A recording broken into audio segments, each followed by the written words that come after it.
일진들은 그가 약하고 패배자라고 생각하지만 그는 강력한 유물을 발견하고 자신의 여자친구를 보호하기 위해 최강의 전사가 됩니다. 왕은 중국에서 평범한 대학생으로 어린 시절 친구이자 반에서 가장 인기 있는 그녀를 짝사랑하지만 수년 동안 마음을 숨겨왔습니다. 그의 마음을 품어왔습니다. 진실 혹은 거짓 게임에서 그의 짝사랑 상대인 야오가 자신을 좋아한다고 고백하자 왕은 세상에서 가장 운 좋은 남자라고 느낍니다. 하지만 야오에게 푹 빠진 다른 남자가 나타나면서 그의 행운은 악화됩니다. 그 사실을 알게 된 그는 곧바로 왕에게 한 수 가르쳐주려고 온다. 준이라는 이름의 조폭이 자신의 부하들을 시켜 왕을 두들겨 패면서 그가 야오만큼의 가치가 없다고 말한다. 야오만큼은 아니라고 왕은 평화롭게 이야기할 수 있다고 말하지만 준은 휴대전화로 야오에게 영상통화를 걸어 자신이 좋아하는 남자가 얻어터지는 모습을 보여준다.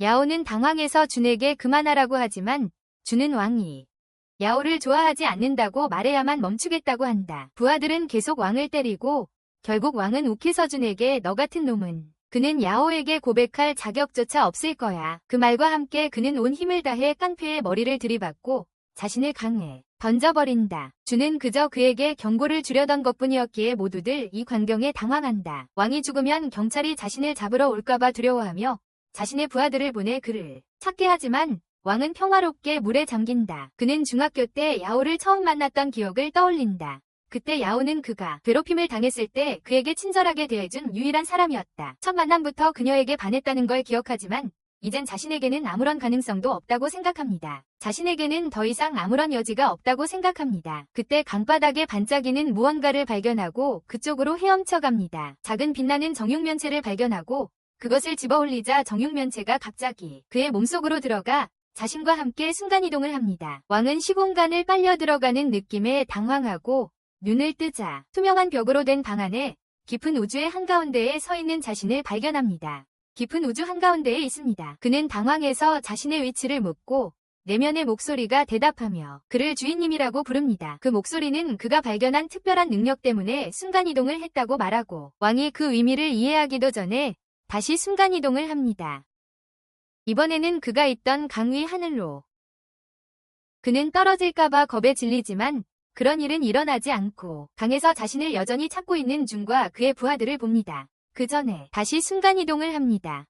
이번에는 교실에 떨어지고 정육면체의 목소리가 그에게 말합니다. 자신의 능력을 통제하지 못했기 때문에 순간이동을 했다고. 왕이 당황하는 동안 정육면체는 누군가 방에 접근하고 있다고 경고하고 발각되기 전에 다시 자신의 아파트로 순간이동합니다. 왕이 편안하게 샤워를 하고 나서 야오에게서 전화가 옵니다. 야오는 정말 그가 강에 떨어지는 것을 본 이후로 계속 불안해하고 있습니다. 왕은 준을 속이려고 강 건너편으로 헤엄쳐 갔다고 그녀에게 안심시키고 야오는 그에게 경찰에 신고하라고 말합니다. 하지만 그는 자신이 이제 괜찮다고 말한 후 갑자기 전화를 끊고 그녀에게 휴식을 취하라고 합니다. 그리고는 침대에 털썩 주저앉아 오늘 일어난 일을 야오가 설령 자신이 말해도 믿지 않을 거라고 생각합니다. 그는 자신이 오늘 겪은 일을 야오가 믿지 않을 거라고 생각하며 침대에 털썩 누웠습니다. 설령 자신이 말한다 해도 말이죠. 어차피 그는 그녀를 이런 위험한 일에 끌어들이고 싶지 않습니다. 그래서 모든 것을 비밀로 하기로 합니다. 갑자기 그가 마침내 진정되었음을 감지한 정육면체가 다시 그에게 말을 겁니다. 완전 바보 같게도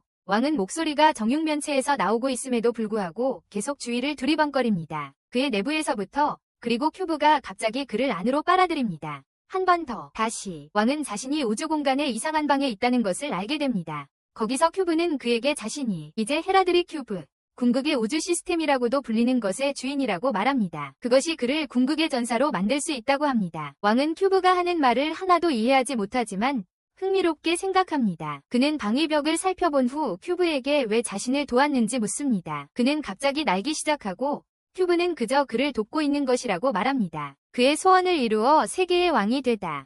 왕은 갑자기 구름 위에 붕 떠 있더니 바로 다음 순간 자신의 지붕 위에 떠 있었다.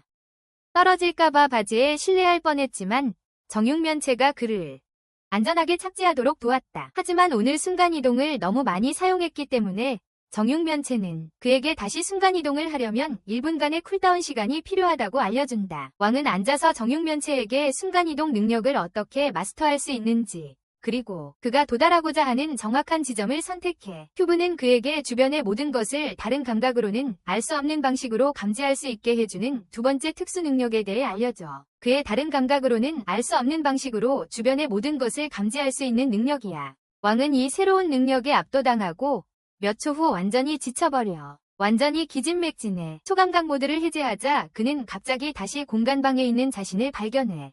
큐브는 그에게 초보치고는 잘하고 있다고 말해. 공간방에서 큐브는 그에게 초보치고는 꽤 잘하고 있다고 말해. 왕은 그 말을 듣고 기뻐하지만 이내 가슴에 날카로운 통증을 느껴. 그리고 그는 즉시 가슴을 부여잡고 의식을 잃습니다. 다음날 아침, 그는 자신의 방에서 깨어납니다. 옆에는 정육면체가 놓여 있었습니다. 왕은 당황하여 정육면체에게 어떻게 나왔는지 묻고 정육면체는 자신이 숙주의 에너지를 고갈시키는 것을 막기 위해 비상 상황에서 그럴 수 있다고 대답합니다.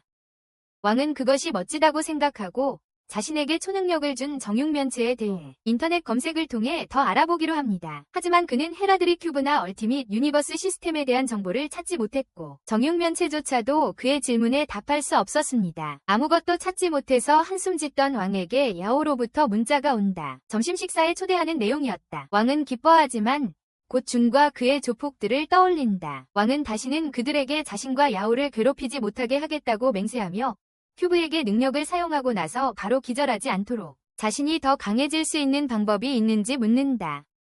너무 빨리 힘을 소진해서 큐브는 광물과 보석에서 에너지를 흡수하여 능력치를 향상시키고 시스템의 더 많은 기능을 해체할 수 있다고 말한다. 왕은 이 말을 듣고 신이 났지만 돈이 없어서 큐브에게 길가의 돌멩이, 광물이니까 쓸 수 있는지 물어본다. 일반적인 돌멩이를 사용해도 되는지 광물이니까 가능한지 확인한다. 그래요. 큐브는 모든 돌이 약간의 에너지를 줄 수는 있지만 빨리 성장하려면 특정 보석을 줘야 한다고 말한다. 큐브는 그의 아파트를 스캔하기 시작하며 진열장 안의 수정과 어머니의 인조 다이아몬드 반지를 말하지만 왕은 부모님이 그것들을 매우 소중히 여기시기 때문에 거절한다. 부모님께서 그걸 아주 소중히 여기셔서 하지만 정육면체는 그들에게 에너지가 없다고 말하고 대신에 아래층 정원에서 정말 도움이 될 다른 보석을 찾았다고 합니다. 그를 위해서 왕은 즉시 보석을 캐낼 준비를 하고 밖으로 순간이동합니다. 그는 다시 정육면체에게 왜 자신을 돕는지 묻고 정육면체는 자신이 세계의 왕이 되겠다는 그의 소원을 들어줄 것이라고 대답합니다. 왕은 그런 욕심이 없고 그저 야오를 지키고 싶을 뿐이라고 대답합니다. 정육면체는 세상이 그가 생각하는 것만큼 단순하지 않고 그가 자신의 여자를 지키려면 무적이 되어야 하지만 왕은 그냥 보석의 위치를 말하라고 합니다. 쓸데없는 소리 말고 보석의 위치를 말하라고 합니다. 큐브는 초감각을 사용하라고 하고 왕은 그것을 사용하여 보석의 위치를 나무 근처에서 찾습니다. 곧 그것을 파내고 큐브는 진짜 모습인 우주공간으로 돌아가서 거기에 넣으라고 합니다. 왕은 즉시 우주공간으로 순간이동하여 벽에 보석을 삽입하고 그러자 갑자기 병에서 에너지가 방출되기 시작합니다. 왕은 자신의 몸속에서 솟구치는 기운을 느끼고 정육면체는 그에게 말한다. 저급 보석을 사용했기 때문에 그의 힘이 증가하고 지구력이 증가했다고. 정육면체는 왕이 더 좋은 보석을 사용하면 더 강해질 수 있다고 말한다. 다음날 왕은 레벨업의 흥분으로 인해 피곤한 채로 깨어난다. 어제 그는 수업에 늦었다는 것을 깨닫고 서둘러 뛰어간다. 거기서 그는 야오가 전에 자신에게 갑자기 전화를 끄는 것에 대해 화가 나 있는 것을 발견한다. 왕의 친구들이 방을 구하라고 말하지만 바로 그때 존과 그의 깡패들이 교실로 난입한다.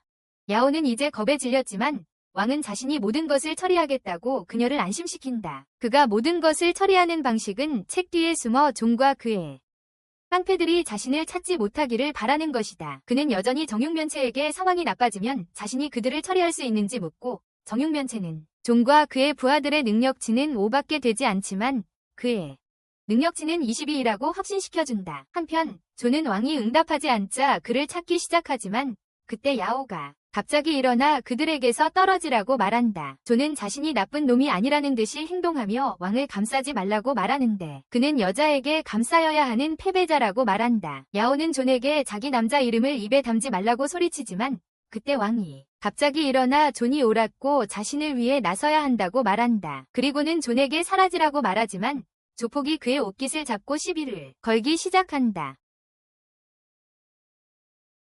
싸움. 하지만 왕은 그를 쉽게 제압하고 지금 물러선다면 다치지 않을 거라고 말한다. 그가 지금 물러선다면 갑자기 교수님이 강의실에 들어오시자 존은 왕의 강한 소나기에 놀란다. 그리고 모두 자리로 돌아가라고 말씀하신다.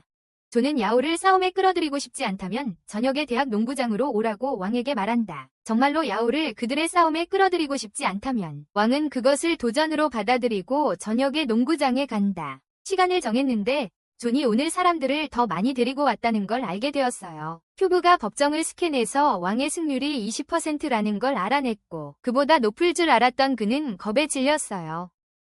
존은 부하들에게 문을 닫으라고 명령한 후 왕에게 어제 일에 대해 사과하고 야오를 다시는 만나지 않겠다고 약속하면 용서해주겠다고 말했어요. 왕은 그 말에 비웃으며 유명한 갱스터가 그렇게 겁이 많아서 한 사람과 싸우려고 축구팀 전체를 데려와야 할 줄은 몰랐다고 말했어요. 왕이 심리전을 하고 있다는 걸 알지만 존은 화가 났어요. 하지만 그가 물러서면 추종자들의 존경을 잃을 거야. 다행히 그의 패거리 중 최고의 싸움꾼이 나서서 왕에게 1대1 대결을 제안해 줘. 왕은 큐브에게 그의 능력치를 묻고 그의 파워 레벨이 10임을 알게 돼. 왕은 쉽다고 생각하지만 여전히 조심스럽게 자세를 취해 준비를 해. 대머리 남자는 농구공을 집어들고 왕에게 온 힘을 다해 던진 후 바로 주먹을 퍼부어. 하지만 왕은 모든 것을 피하고 발디는 금방 지쳐버립니다. 친구들이 계속 응원하지만 그는 계속 돌진하다가 왕에게 다리를 잡히고 턱에 강력한 어퍼컷을 맞고 쓰러집니다. 왕은 발디를 내던지고 존과 그의 패거리들을 향합니다. 그들은 여전히 최고의 싸움꾼이 진 것에 대해 부정하고 있습니다. 왕은 이제 존이 싸울 차례라고 말하지만 존은 웃기 시작합니다. 혼자서 그와 싸울 바보가 아니라고 말하면서 왕은 이제 모두와 한꺼번에 싸워야 한다는 것을 깨닫지만 시스템은 그에게 벌디를 쓰러뜨린 후 그의 승리 확률은 30%로 증가했습니다. 존의 깡패들이 왕을 포위하기 시작하자 그는 자신이 살아남으려면 악정고투해야 한다는 것을 깨닫습니다. 깡패들이 사방에서 그를 공격하지만 그는 계속 피하고 맞서 싸웁니다. 그러다 한 명이 뒤에서 그를 공격합니다. 왕은 큐브의 경고 덕분에 첫 번째 공격을 피하지만 그 후 다른 한 명이 그의 등을 발로 차서 균형을 잃게 만듭니다. 이로 인해 왕은 격분하고 그를 기습한 놈에게 달려듭니다. 미래세대 엔더 3000으로 그를 날려버렸습니다. 존은 생각보다 더 골치 아파질 거라는 걸 깨닫고 다시 공격하라고 부하들에게 명령합니다. 이번에는 왕이 뛰어난 운동 능력을 이용해 공격자들과 거리를 두고 하나하나 표적을 삼아 공격하기 시작합니다. 하지만 싸움에 서툰 초보라 방심하는 순간을 다시 허용하고 심한 주먹을 맞습니다. 깡패들은 사방에서 계속 공격하지만 왕은 그들의 주먹을 받아냅니다. 마치 상남자처럼 한 방에 쓰러뜨립니다. 그러고는 한 남자의 다리를 잡고 빙빙 돌리다가 던져버립니다. 준이 코를 강타합니다. 준이 충격에서 겨우 일어설 때쯤 왕은 이미 모든 부하들을 처리했고 조폭 두목은 바지에 지릴 지경입니다. 하지만 왕도 이제 한계입니다. 그럼에도 불구하고 큐브의 경고에도 불구하고 그는 일을 끝내려고 준에게 계속 다가갑니다. 준이 그에게 혼잣말로 그만두라고 소리치자 갑자기 불이 켜지고 거기에 또 다른 갱이 도착합니다. 그들은 준과 그의 갱에게 비꼬는 박수를 치며 한 명을 둘러쌌는데도 얻어터졌다고 말합니다. 혼자에게 달려들었는데도 얻어맞았다고 합니다. 준은 일어서서 라이벌 갱 두목환에게 여기서 뭘 하는 거냐고 묻습니다. 환은 그냥 자기를 비웃으러 왔다고 대답합니다. 환은 준을 모욕하며 갱에 들어갈 자격도 리더가 될 자격도 없는 신입이라고 부릅니다. 갱은커녕 갱을 이끌 자격도 없다고 합니다. 갑자기 왕이 그들의 대화에 끼어들어 환에게 사라지라고 말합니다. 준과 미완의 일이 남았기 때문입니다. 그는 자신의 말에 환이 기분 나빠하는 것을 보고 그러지 말았어야 했다는 것을 깨닫습니다. 그의 말에 그는 자신의 부하들을 보내 왕에게 경고를 주지만 주사위는 그가 이 싸움에서 이길 방법이 없으니 도망치는 게 좋다고 말합니다. 그가 이 싸움에서 이길 방법은 없으니 도망치는 게 좋다고. 왕은 그 조언을 받아들여 도망치기 시작하지만 그것은 그의 계획의 다음 단계를 실행하기 위한 것이었습니다. 그의 계획에 그가 그림자가 드리운 곳에 도착하자 그는 자신의 능력을 사용하여 바로 옆으로 순간이동합니다. 전기 스위치 박스로 가서 불을 껐다. 갑자기 불이 꺼지자 갱단은 놀랐고 그때 왕은 갑자기 환의 뒤에 순간이동했다. 무슨 일이 일어났는지 깨닫기도 전에 왕은 그를 때려 쓰러뜨린 후 아직 어둠에 완전히 적응하지 못한 그의 부하들을 공격했다. 갱단의 한 명이 불을 켜려고 했지만 그가 불을 켰을 때는 이미 늦었다. 왕은 이미 환까지 끝냈기 때문이다. 준이는 이제 무서워졌지만 왕이 그를 찾아오기 전에 대학 당국이 농구장 사용 허가를 받지 않았다는 이유로 문을 두드립니다. 법정. 야오도 함께 있는데 그녀는 왕이 안에 있고 그가 깡패들에게 두들겨 맞고 있다고 확신합니다. 안에서 왕은 도망치려는 준이를 발견하고 그의 앞에 순간이동합니다. 준이는 바닥에 머리를 쿵쿵 박으며 자신이 먼저 시비를 걸었다고 사과하고 왕은 그를 희생양으로 삼아 모든 것을 해결할 기회를 봅니다. 곧 대학 당국이 자물쇠를 끊고 강당에 들어가 준을 발견합니다. 그는 자신의 계획의 일환으로 왕을 때리는 척합니다. 준은 환의 패거리와 농구장에서 싸운 모든 책임을 자신이 지고 왕은 그저 싸움에 휘말린 무고한 구경꾼이었다고 말합니다. 대학은 준을 처벌하고 준은 왕에게 다시는 그를 괴롭히거나 야오를 괴롭히지 않겠다고 약속합니다. 다시는 이외에도 왕은 자신의 힘의 한계를 배우고 더 강해지기로 결심합니다. 더 많은 보석을 흡수하여.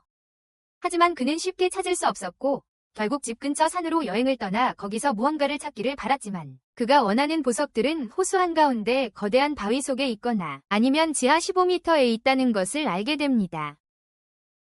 15m 지하에 있다는 것을 알게 됩니다. 그는 금방 아무것도 찾지 못하자 포기하려던 찰나 정육면체가 그에게 강력한 보석이 숨겨진 지하의 빈 공간에 대해 알려줍니다. 왕은 보석의 기운을 감지하고 그 옆으로 순간이동하려고 했지만 꽤 멀리 떨어져 있어서 실패합니다. 그래서 그는 속이 빈 공간으로 가는 방법을 찾아보기로 하고 그곳에서 보석을 얻으려고 합니다. 그는 곧 속이 빈 공간으로 들어가는 입구를 찾아 순간이동을 합니다만 거기에는 아무것도 없습니다. 다행히도 그는 밀폐된 동굴을 통해 불어오는 바람을 느끼고 그곳에 또 다른 동굴이 있다는 것을 깨닫습니다. 왕은 바람의 근원을 찾아 두 번째 동굴의 위치를 파악하고 순간이동을 하여 강력한 천연보석이 모여있는 곳을 발견합니다. 그는 그들을 보고 기뻐하며 자신의 도구를 가지고 가서 채굴할 계획을 세우기 시작하는데 엄청난 뱀이 바로 뒤에 있다는 사실을 전혀 알지 못한다. 뱀은 조용히 입을 벌려 왕을 통째로 삼키려 하지만 다행히도 왕은 그 순간 순간이동으로 죽음을 피한다. 혼란스러워하는 뱀은 그를 따라다니며 다시 삼키려 하지만 왕은 보석 근처로 순간이동하여 채굴을 시작한다. 그는 보석 하나를 아래 물속으로 떨어뜨리고 초감각으로 그 위치를 찾은 후 물속으로 뛰어들어 찾기로 한다.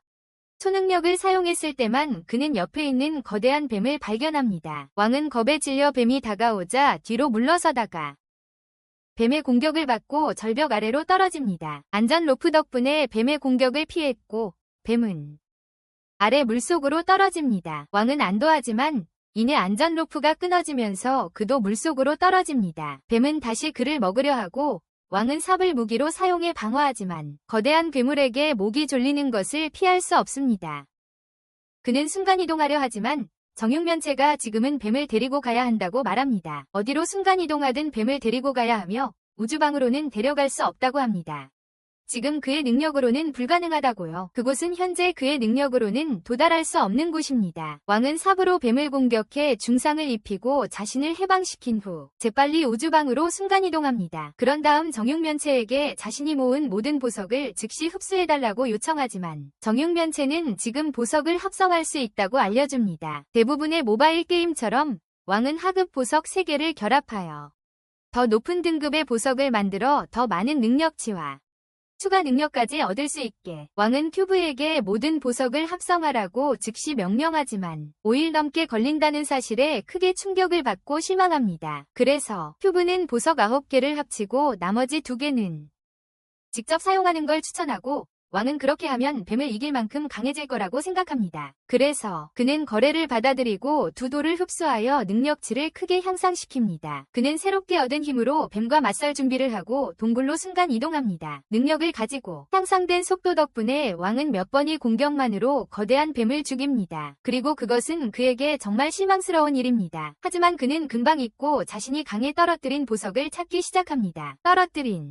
곧 그것을 찾고 나머지 보석들과 같은 수준임을 깨닫습니다. 보석을 넣으니 훨씬 아름다워 보였고 그는 그것을 다른 용도로 쓰기로 합니다. 다른 용도로요. 한편 준과 환은 왕에게 패한 후 함께 술을 마십니다. 왕의 손에 패한 후에요. 둘 다 복수를 원하지만 힘을 합쳐도 왕을 이길 수 없다는 것을 알고 있습니다. 힘을 합쳐도 말이죠. 하지만 환에게는 아이디어가 있었고 그는 준에게 자신들보다 훨씬 강한 사람에게 도움을 청하자고 말합니다. 훨씬 더 강한 사람에게 도움을 요청하자고요. 그는 노련한 조폭 라오의 이름을 빌리고 준은 라오가 그들을 도울 리 없다며 당황합니다. 라오가 도와줄 거라고 생각하지 않아서요. 하지만 화는 라오가 야오와 관련된 영향력 있는 인물 때문에 일찍 해외로 도피해야 했고, 만약 그들이 잘만 한다면 그를 이용해 왕을 완전히 제거할 수 있다고 밝힙니다. 그를 이용해서 왕을 영원히 없앨 수 있다고 말이죠. 이 사실을 모르는 왕은 관계를 시작한 후 야오와 첫 데이트를 합니다. 사귀기 시작하고 나서요. 그리고 야오에게 괴롭힘을 당하지 않도록 자신이 보호해주겠다고 말합니다. 야오는 그를 믿는다고 말합니다. 정육면체는 왕에게 저 사람이 거짓말을 한다고 말하지만 그는 상관하지 않습니다. 왜냐하면 자신도 그녀에게 비밀을 숨기고 있기 때문입니다. 두 사람은 데이트를 즐기고 나서 카페에 앉아 야오가 왕과 추측 게임을 하지만 모든 사탕을 잃습니다. 뭔가 변했다고 생각한 야오는 그가 무엇을 숨기고 있는지 묻고 왕은 그녀에게 방에서 발견한 정제된 보석을 주며 다른 모든 것을 잊게 합니다. 다음 날 왕은 야오와 함께 대학에 가기 위해 기다리고 있습니다. 그녀는 그의 전화를 받지 않는다. 그는 참을성 있게 그녀를 기다리지만 낯선 사람들이 근처 아파트 단지에서 있었던 사건에 대해 이야기하는 것을 듣고 야오가 같은 곳에 산다는 것을 알아차린다.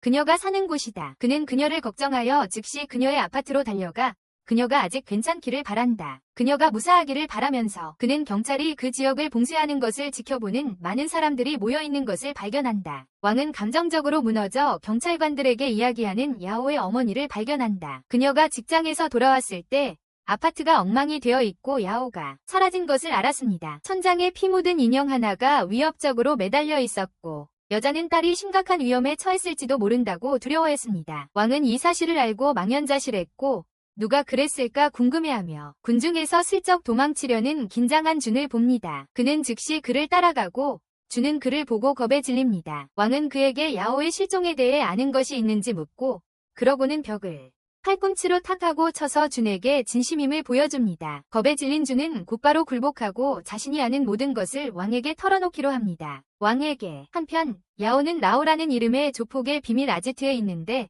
그는 현재 골프 연습을 하고 있습니다.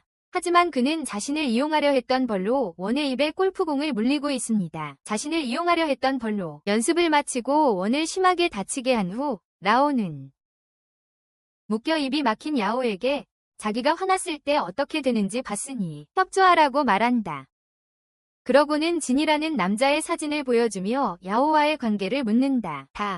야오는 그 남자에 대해 아무것도 모른다고 말하고 라오는 그녀가 거짓말한다고 생각한다. 이전에 진이 야오를 보호하기 위해 조직 전체에 맞섰기 때문이다. 야오가 계속해서 그 남자를 모른다고 우기자 라오는 화가 나서 야오를 때리려는 순간 집사가 그를 말린다. 집사는 야오는 진을 모를 수도 있지만 진은 야오를 알고 있다고 말합니다. 그리고 만약 그가 정말로 그녀를 걱정한다면 지금쯤 구하러 왔어야 했습니다. 지금 라오는 진이 곧 나타날 것이고 자신은 그를 물리칠 강력한 무술 고수들을 많이 고용했다고 대답합니다. 무술 고수들을.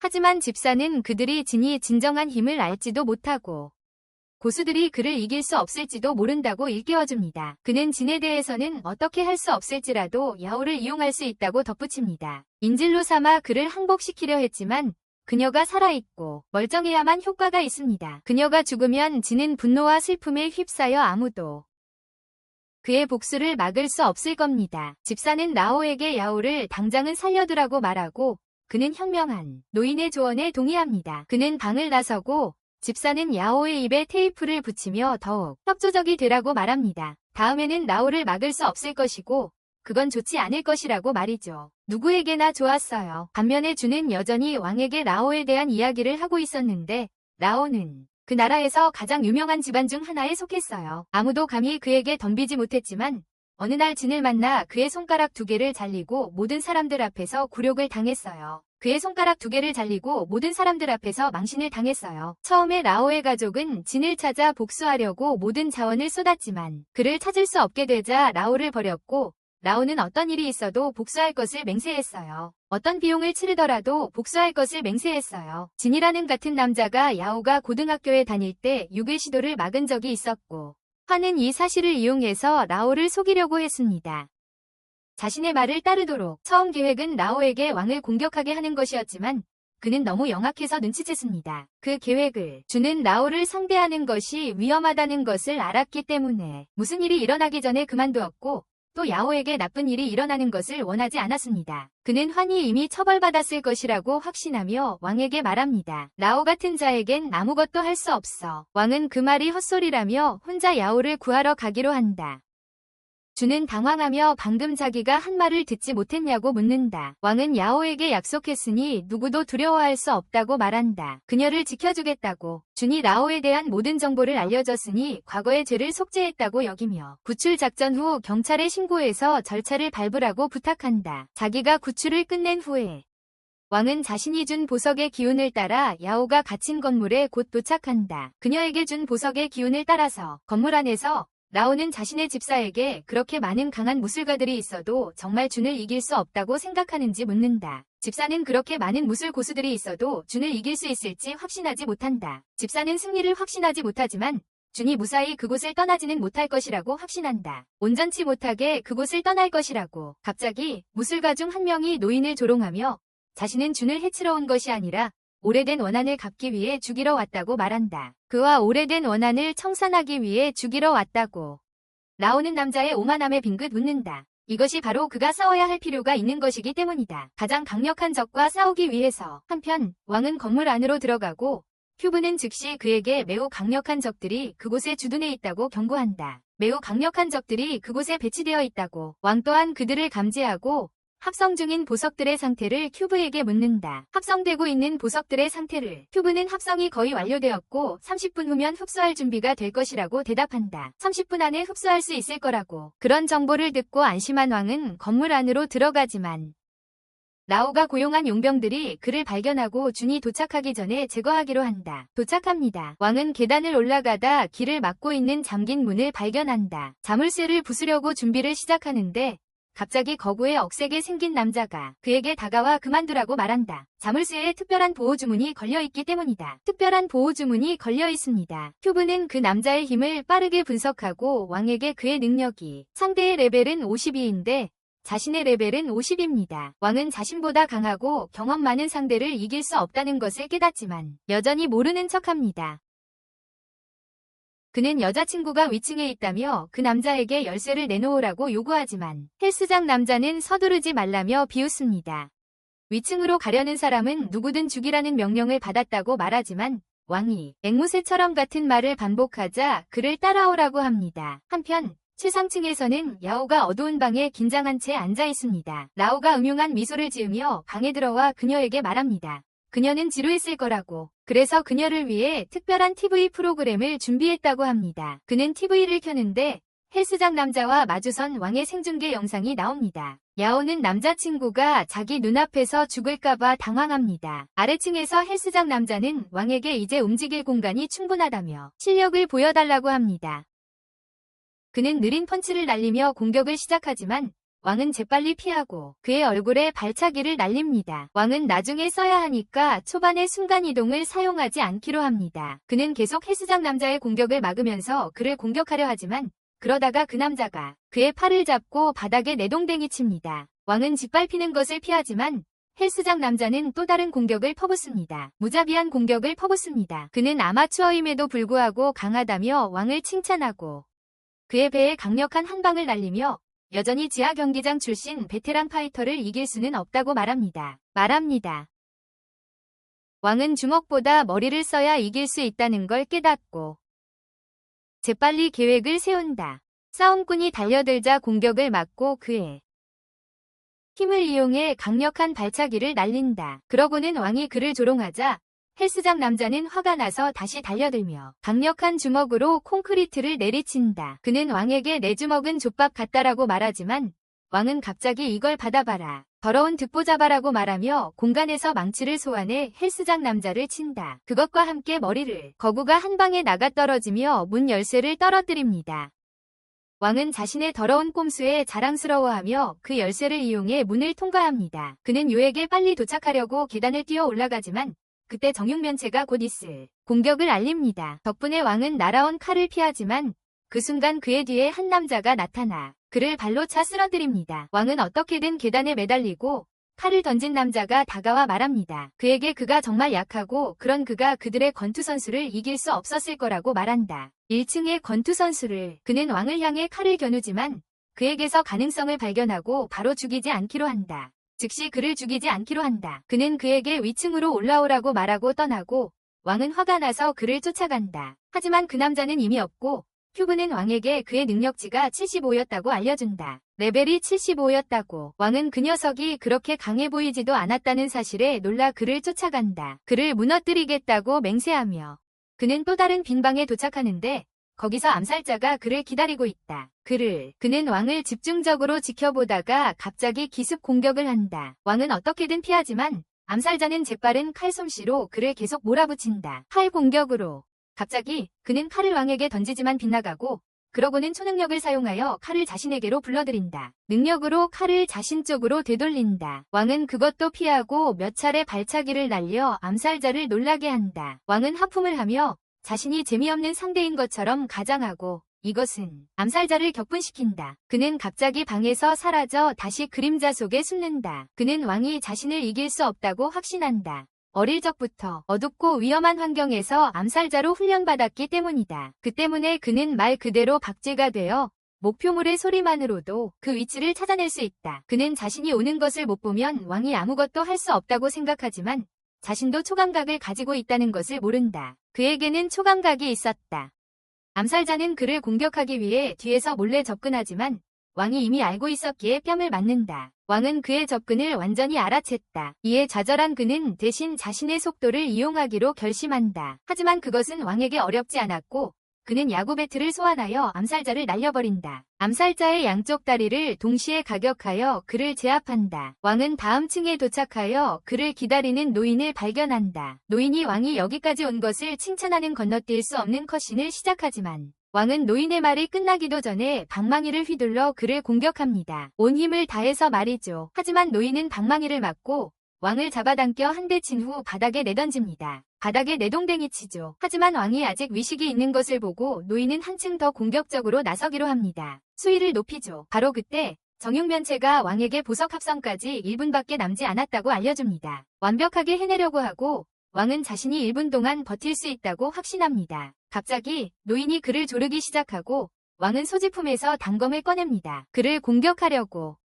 노인은 그를 막지만 왕은 단검을 다른 손으로 순간이동시켜 그를 다치게 합니다. 그리고 조르기를 풀어냅니다. 그러고는 노인을 주먹으로 치지만 다치는 것은 그의 주먹뿐입니다. 노인은 근육을 과시하며 왕에게 자신과 싸울 힘이 부족하다고 말합니다. 그와 싸울 수 없다고. 그러고는 주먹으로 바닥에 구멍을 뚫더니 이어서 왕을 향해 맹렬한 공격을 퍼붓습니다. 왕은 계속해서 쓰러지고 아무리 애써도 적에게 아무런 피해도 줄 수 없습니다. 왕은 무슨 일이 있어도 야오를 구하겠다고 말하지만 노인은 그를 순진하다며 팔을 부러뜨립니다. 그런 다음 기둥에 왕을 밀어붙이고 온 힘을 다해 주먹을 날려 그를 기절시킵니다. 하지만 왕이 바닥에 누워있는 동안 정육면체는 그에게 보석들이 합쳐지고 흡수되어 그의 능력치가 크게 증가했다고 알려줍니다. 왕은 자신의 안에서 솟구치는 에너지를 느끼고 일어서서 노인에게 준비운동은 끝났고 이제 진짜 싸움을 시작하자고 말합니다. 노인은 그에게 감탄하며 그에게 돌진하지만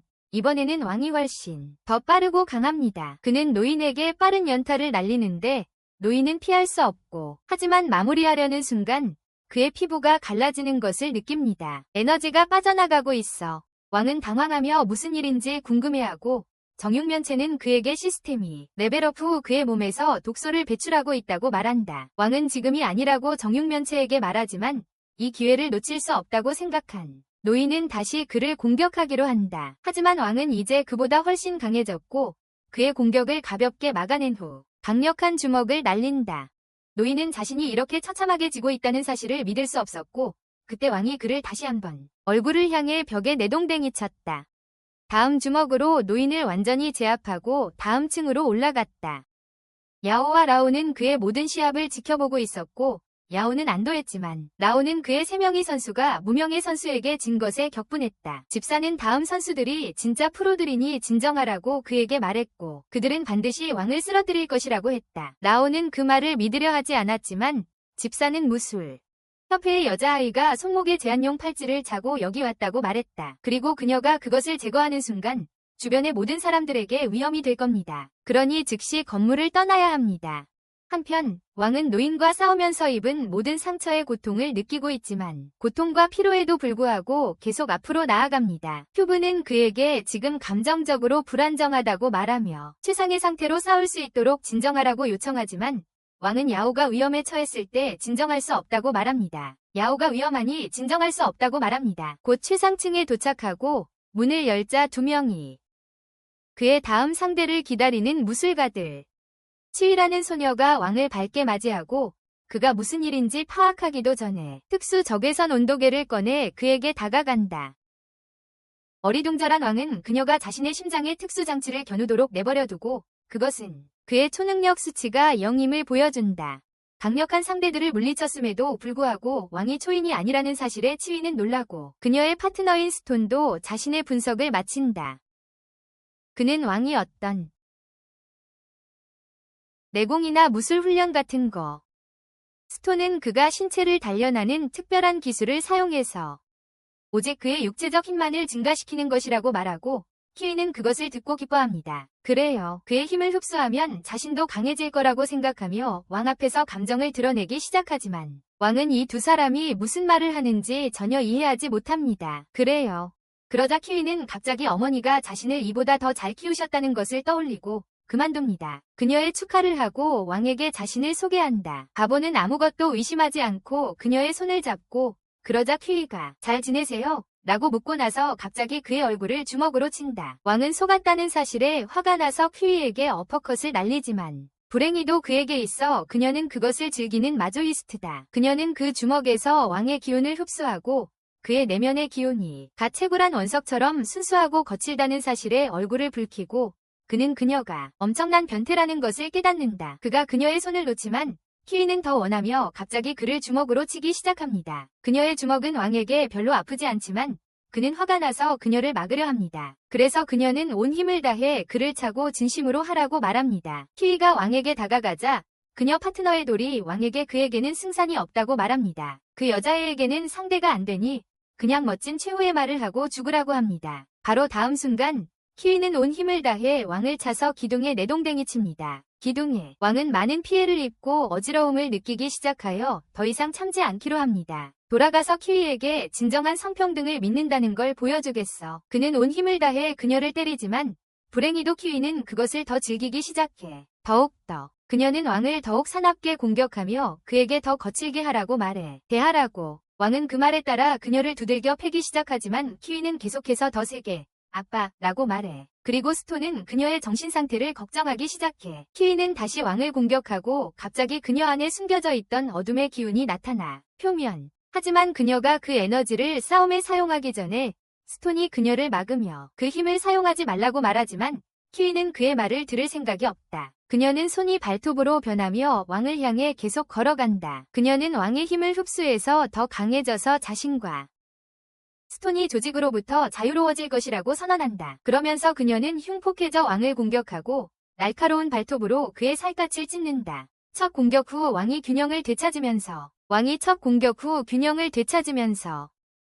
키위가 뒤에서 그를 덮치며 그의 피를 핥습니다. 그는 간신히 그녀를 밀쳐내고는 금속 막대를 소환하여 맞섭니다. 하지만 그의 피를 마신 키위는 더 강해졌고 그를 벽으로 밀어붙입니다. 뒤로. 왕은 자신이 불리하다는 것을 깨닫고 모든 것을 전투에 집중하기로 합니다. 하지만 그가 일어서자마자 키위가 다시 돌진하며 날카로운 발톱으로 그의 목을 거의 긁습니다. 왕은 그녀가 다시 돌진하기를 기다리며 반격을 준비하지만 그녀는 그의 차고는 위에서 뛰어내려 다시 숨겨진 에너지를 방출합니다. 왕은 어떻게든 공격을 피하고 장대로 그녀를 공격하려 합니다. 하지만 지금 키위는 훨씬 더 빠릅니다. 그녀는 그의 공격을 가볍게 피하고 그의 뒤로 이동하여 그의 피와 그의 힘을 빨아들입니다. 왕이 그녀를 밀치자 키위는 어둠에 에너지가 늑대 형상을 이루며 그녀의 몸을 감싸자 자제력을 잃기 시작하고 스톤은 그녀가 위험한 영역에 들어섰다는 것을 깨닫습니다. 그는 압력점에 침을 꽂아 그녀를 기절시키고 왕은 경악하는데 상상 초월의 광경을 목격했기 때문이다. 그가 상대들을 계속 쳐다보는 사이 스톤은 바늘을 이용해 키위의 다른 압력점을 찔러 과도한 에너지가 몸을 해치는 것을 막는다. 왕은 키위와 스톤 둘 다와 싸워야 한다면 반드시 질 것이라고 생각하여 이 기회에 도망치기로 결심한다. 하지만 스톤은 그가 빠져나가는 것을 눈치채고 그의 방향으로 돌풍을 보내 그를 밀쳐낸다. 왕은 무엇에 맞았는지 몰라 놀랐지만 스톤 역시 최상의 상태가 아니었다. 키위가 레벨업을 했고 긴급한 치료가 필요했기 때문이다. 그는 싸움을 신속히 끝내기로 하고 왕에게 바람의 칼날을 던졌지만 정육면체가 그 방향을 알려주었고 왕은 피할 수 있었다. 스톤은 왕이 자신의 보이지 않는 공격을 피한 것에 충격을 받았고 더욱 싸움에 집중하려던 찰나 키위가 고통스러워하며 신음하기 시작했다. 스톤은 즉시 싸움을 포기하고 파트너를 안정시키러 간 후 왕에게 먼저 가서 자신의 여자친구를 구하라고 말했다. 왕은 이러한 갑작스러운 태도 변화에 놀라 스톤에게 항복하는 거냐고 묻고 나중에 뒤통수 치는 일 없도록 하라고 말한다.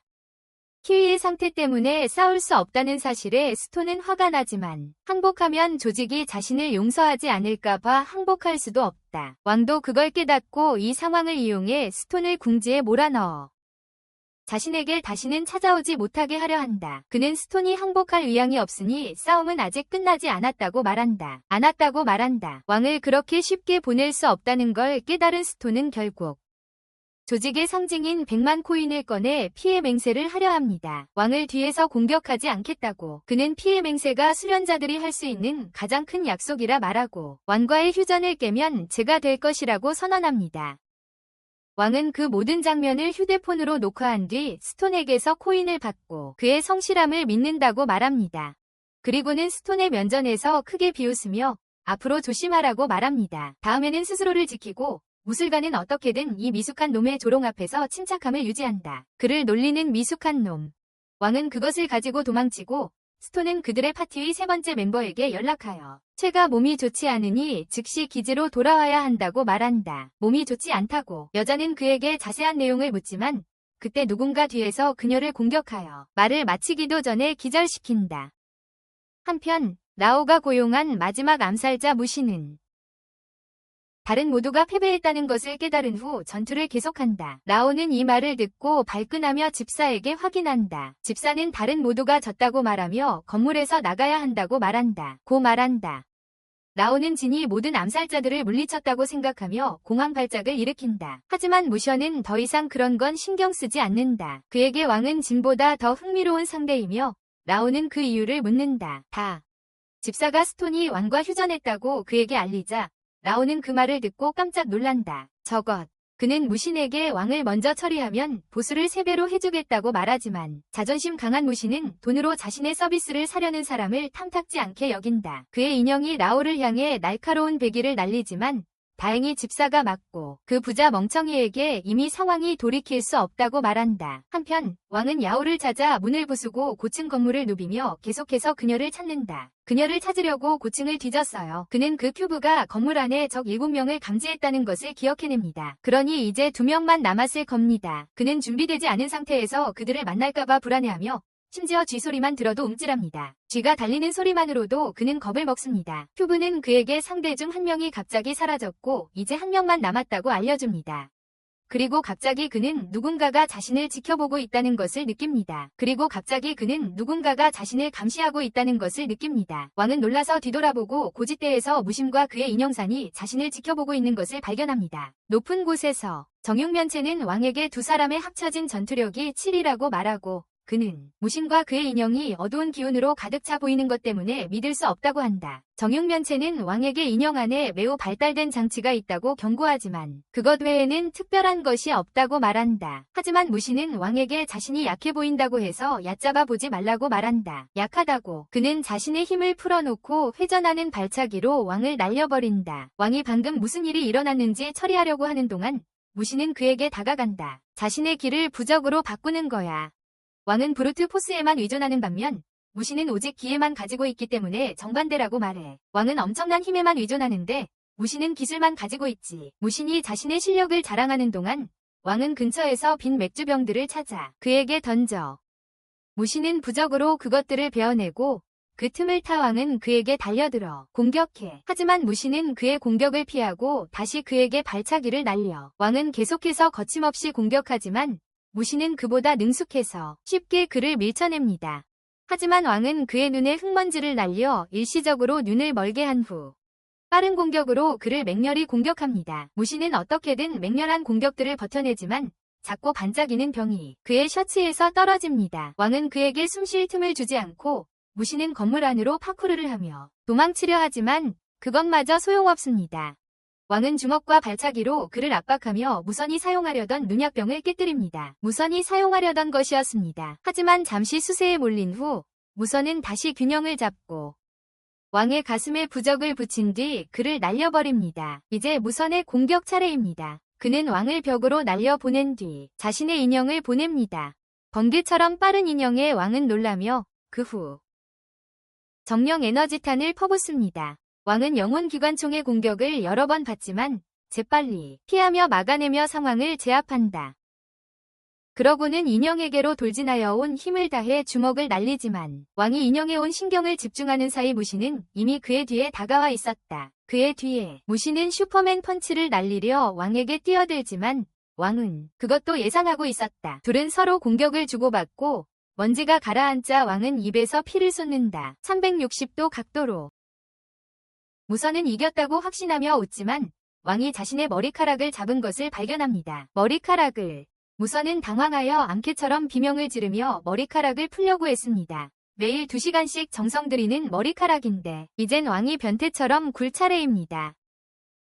변태처럼. 무선은 왕을 때리려 하지만 오히려 자신의 손만 다치고 왕은 자신의 손에 침을 뱉은 후 무선을 아주 흠씬 패줍니다.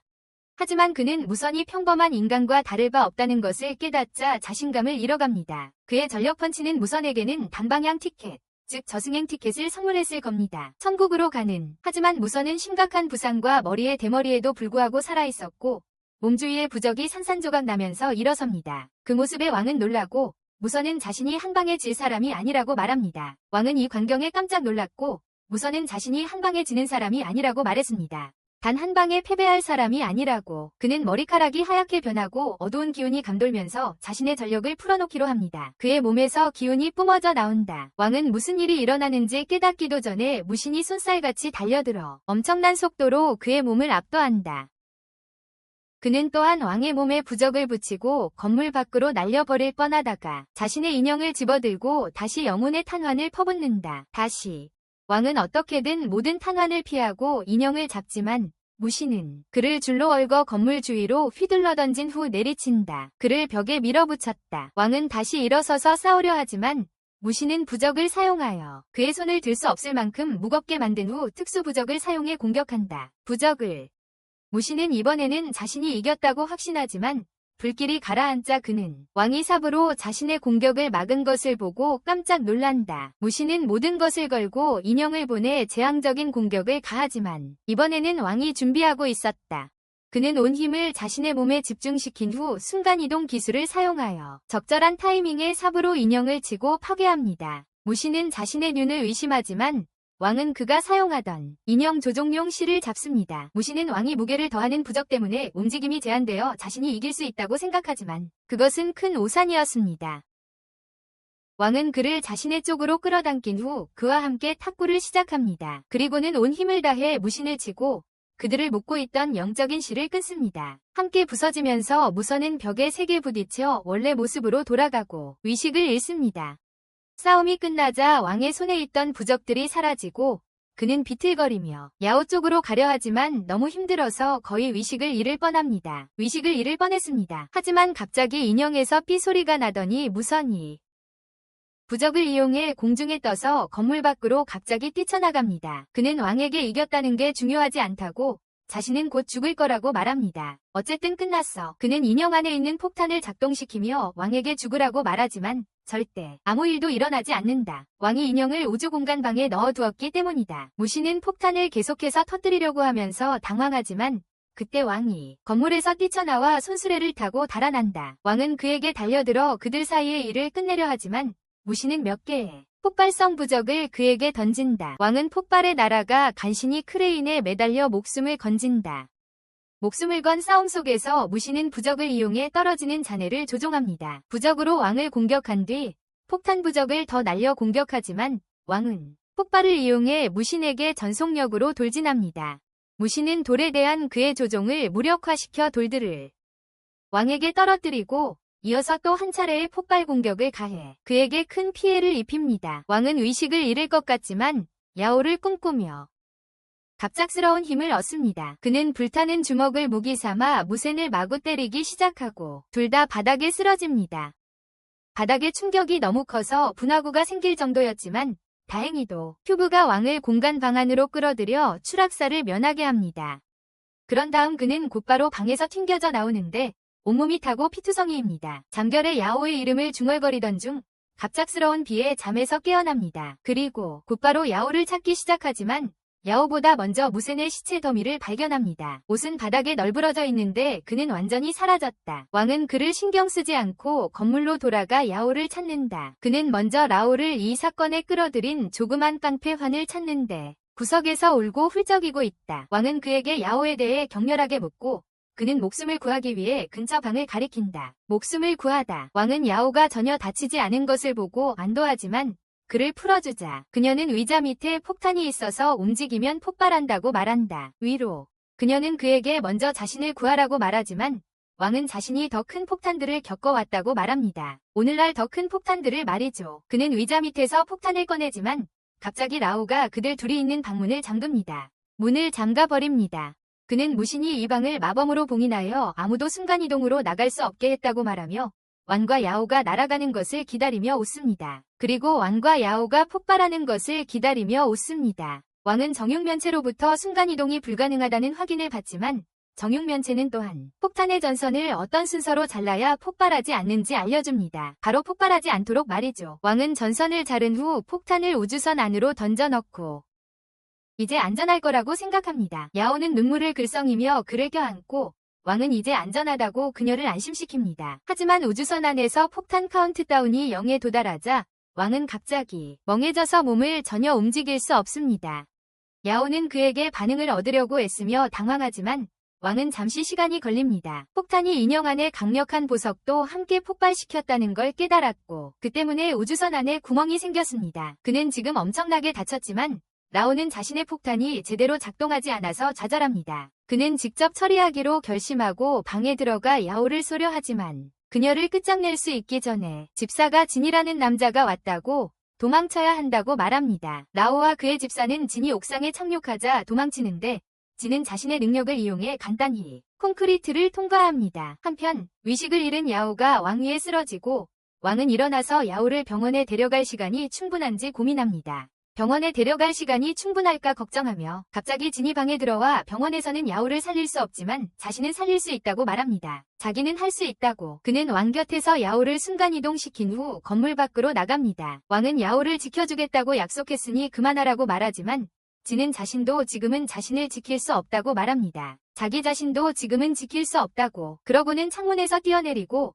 왕은 창문으로 비틀거리며 야오의 이름을 부르며 소리칩니다. 이름. 그는 잠시 진이 영역 확장을 보게 된다. 진은 그에게 요나 초인에 대해서는 아무것도 모른다고 말한다. 하지만 자신은 알고 있으며 시작했던 일을 끝낼 것이라고 말한다. 요를 잃은 왕은 깊은 슬픔에 잠겨 그녀의 슬퍼하는 부모를 안전한 거리에서 지켜본다. 그는 자신이 사랑하는 여자를 구하지 못한 무력함을 저주하며 이제는 그녀를 찾기 위한 시작조차 알 수 없다. 자기 혐오와 불확실성에 잠겨있는 그에게 차 한 대가 뒤에서 멈추고 여자가 나와 그의 이름을 부릅니다. 그녀는 왕에게 함께 가자고 하지만 왕이 대답하지 않자 라오의 행방을 안다고 말합니다. 그녀는 라오의 행방을 안다고 말합니다. 왕은 즉시 그녀 쪽으로 돌아서며 그 자식이 어디 있냐고 묻고 여자는 얘기하고 싶으면 따라오라고 합니다. 그녀는 그를 근처 카페로 데려가 커피를 마시며 왕은 차갑게 그녀를 쳐다봅니다. 그녀를 차갑게 쳐다봅니다. 그는 라오가 어디 있냐고 묻고 여자는 자기가 할 말이 있다고 대답합니다. 그의 질문에 답하기 전에 그를 본다. 그녀는 초능력자, 수련자, 그리고 인간의 영역을 넘어선 다른 사람들이 어떻게 인간 사회에 숨어 지내는지 생각하는지 그에게 묻는다. 왕은 그들이 변장을 잘해야 할 거라고 대답하지만 여자는 그의 순진한 대답을 비웃으며 초능력자들이 저지르는 일들을 처리하는 전문가들이 있다고 말한다. 그 혼란을 처리하는 사람들이 있다고 말한다. 왕은 그런 것에 관심 없지만 여자는 그에게 적어도 관심 있는 척이라도 하라고 말한다. 지금까지 그를 보호해온 사람이 자신이기 때문이다. 아니면 살아남지 못할 거예요. 왕은 커피를 한 모금 마시더니 비웃으며 그를 언제든지 쏠 준비가 된 테이블 뒤에 세 사람도 그녀의 경호 서비스의 일원인지 묻습니다. 경호 서비스의 일원인지 묻습니다. 자신들의 은신처가 들통났다는 것을 깨달은 세 남자는 깜짝 놀라고 심지어 여자도 충격을 받습니다. 그녀는 총을 잡으려 하고 동시에 그녀의 세 명의 부하들도 왕을 향해 무기를 겨눌 준비를 합니다. 하지만 그는 침착하게 그들에게 싸움을 시작하지 않으면 평화롭게 대화를 계속할 수 있다고 말합니다. 여자는 그의 말을 진지하게 받아들이고 자신의 부하들에게 물러서라고 말하고 왕은 초능력을 사용하여 그녀의 명함에서 이름과 직책을 읽습니다. 그는 그 여자의 이름이 무무이며 초능력 관리국 특수부대장으로 일하고 있다는 것을 알게 됩니다. 왕은 그녀가 그를 암중에서 도왔다고 생각하며 그녀의 목적이 무엇인지 묻습니다. 무는 자신이 돕고 있으니 그에 대한 보답을 해야 한다고 자신 있게 말한다. 어떤 식으로든 은혜를 갚으라고 한다. 왕은 자신처럼 그 사무국 용병이 되라는 건지 묻고 하지만 그녀의 부하들은 모두 시급 이하로 약하니 그런 패배자들과 한데 묶일 필요는 없다고 덧붙인다. 한 남자가 무에게 왕은 비급 초능력자로 그들의 급여 체계를 훨씬 웃돈다고 말하지만 무는 그런 건 상관없다고 한다. 무는 왕에게 라오에 대한 정보를 원한다면 해야 할 일이 있다고 말한다. 그녀를 위한 임무 3가지. 왕은 단 하나의 임무만 수행하겠다며 진에 대한 정보도 필요하다고 답한다. 진. 무는 흥정 없이 조건을 받아들여 왕을 놀라게 한다. 무는 그에게 임무에 대한 세부 정보를 알려주며 하루면 충분하고 보수도 괜찮다고 말한다. 하루면 끝나고 보수도 제법 괜찮다고 한다.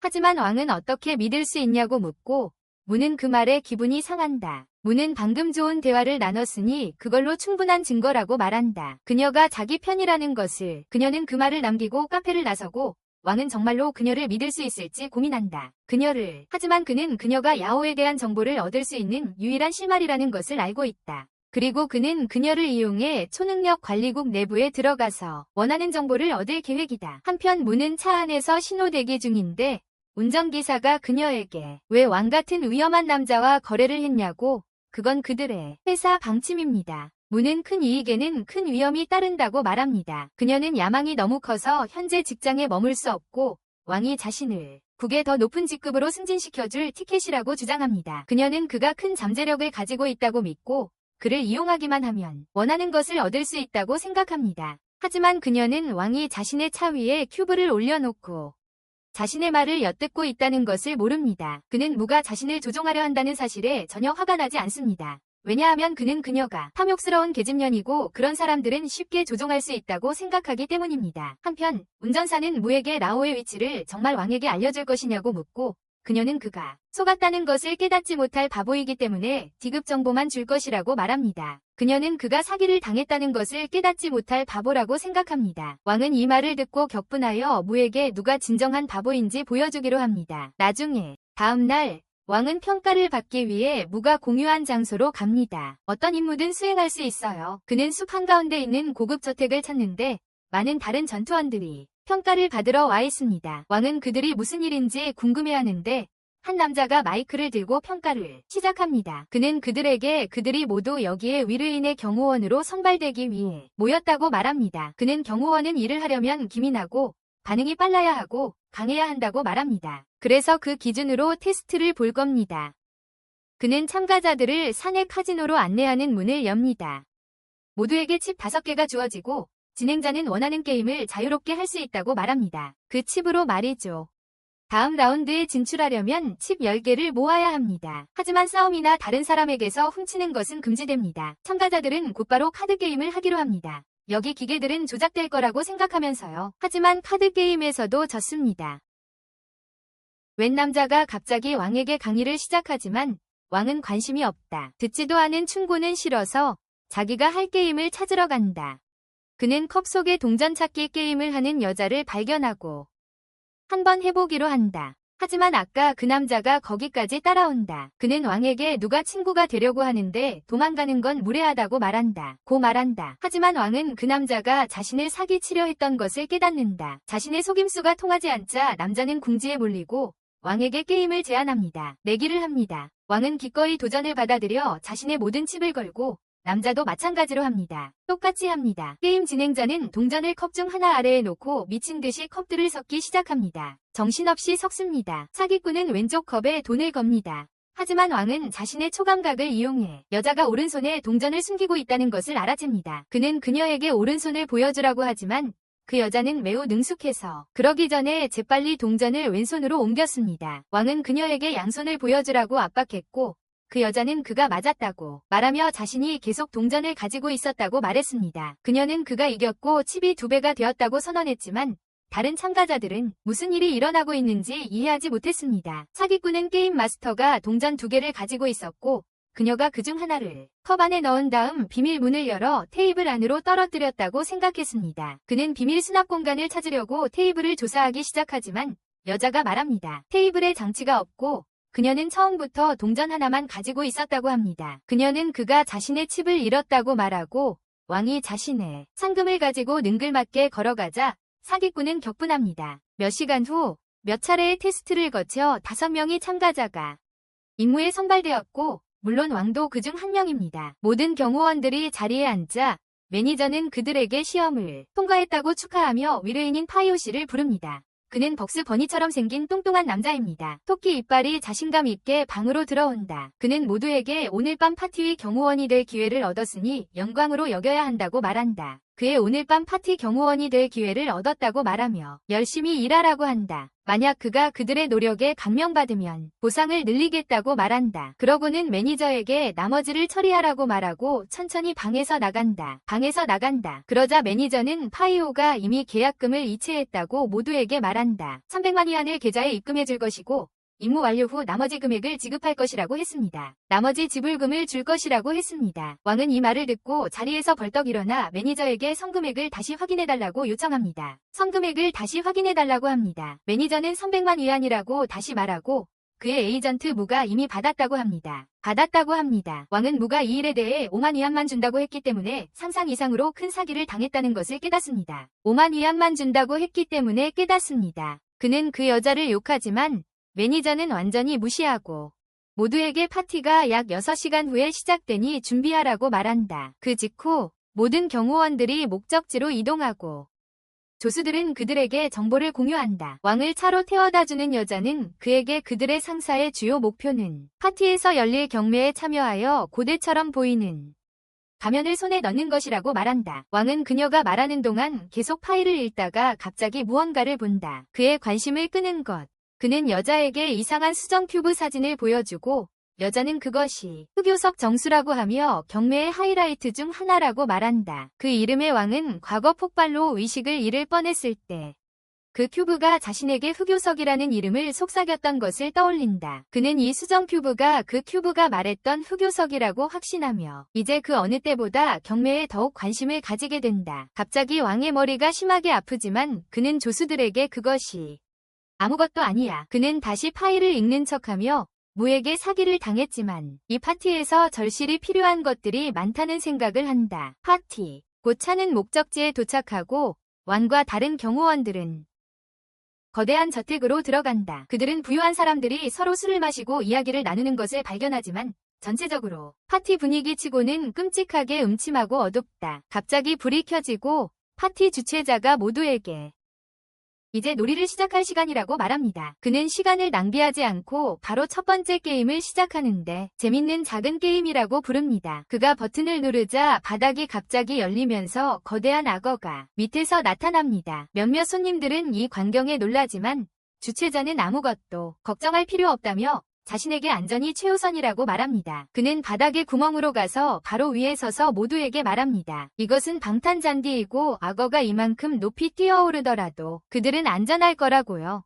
손님들은 안심하지만 건방진 젊은 남자가 주최자에게 파티 진행 속도가 너무 빠르다고 처음부터 좀 더 작은 것으로 시작했어야 한다고 말합니다. 말이죠. 주최자는 그에게 이 파티는 다른 어떤 파티보다 훨씬 더 멋질 것이라고 말하며 전혀 주저하지 않을 거라고 말합니다.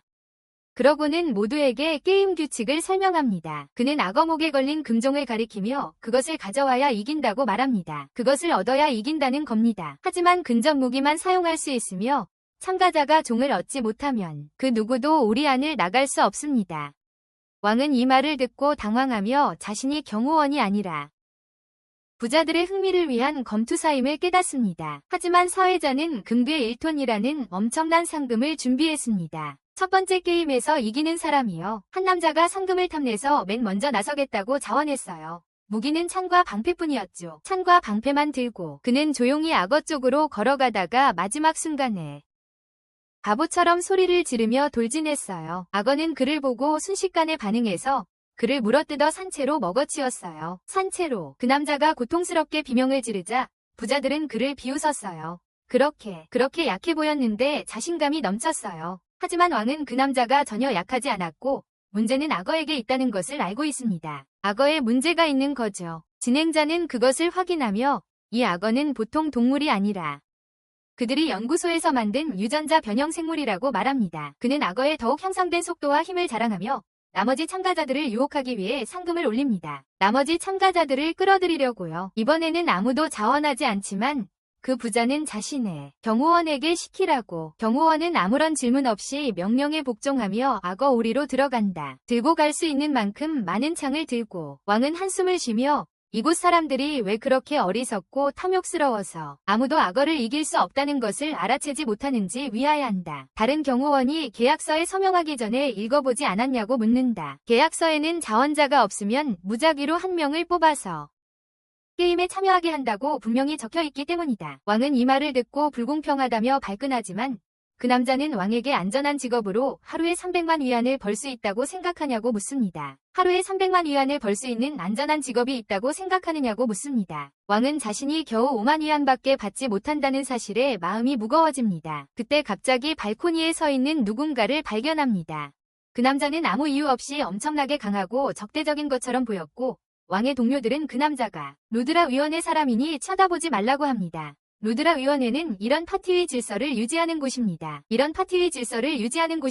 왕은 말을 듣고 케이지 안의 광경을 보기 위해 고개를 돌립니다. 부유한 사람들이 그놈의 경호원이 악어를 여러 번 창으로 찔렀습니다. 그는 속도와 높은 지형을 이용해 유리한 위치를 점하고 재빨리 악어의 공격 범위를 벗어나 다시 공격합니다.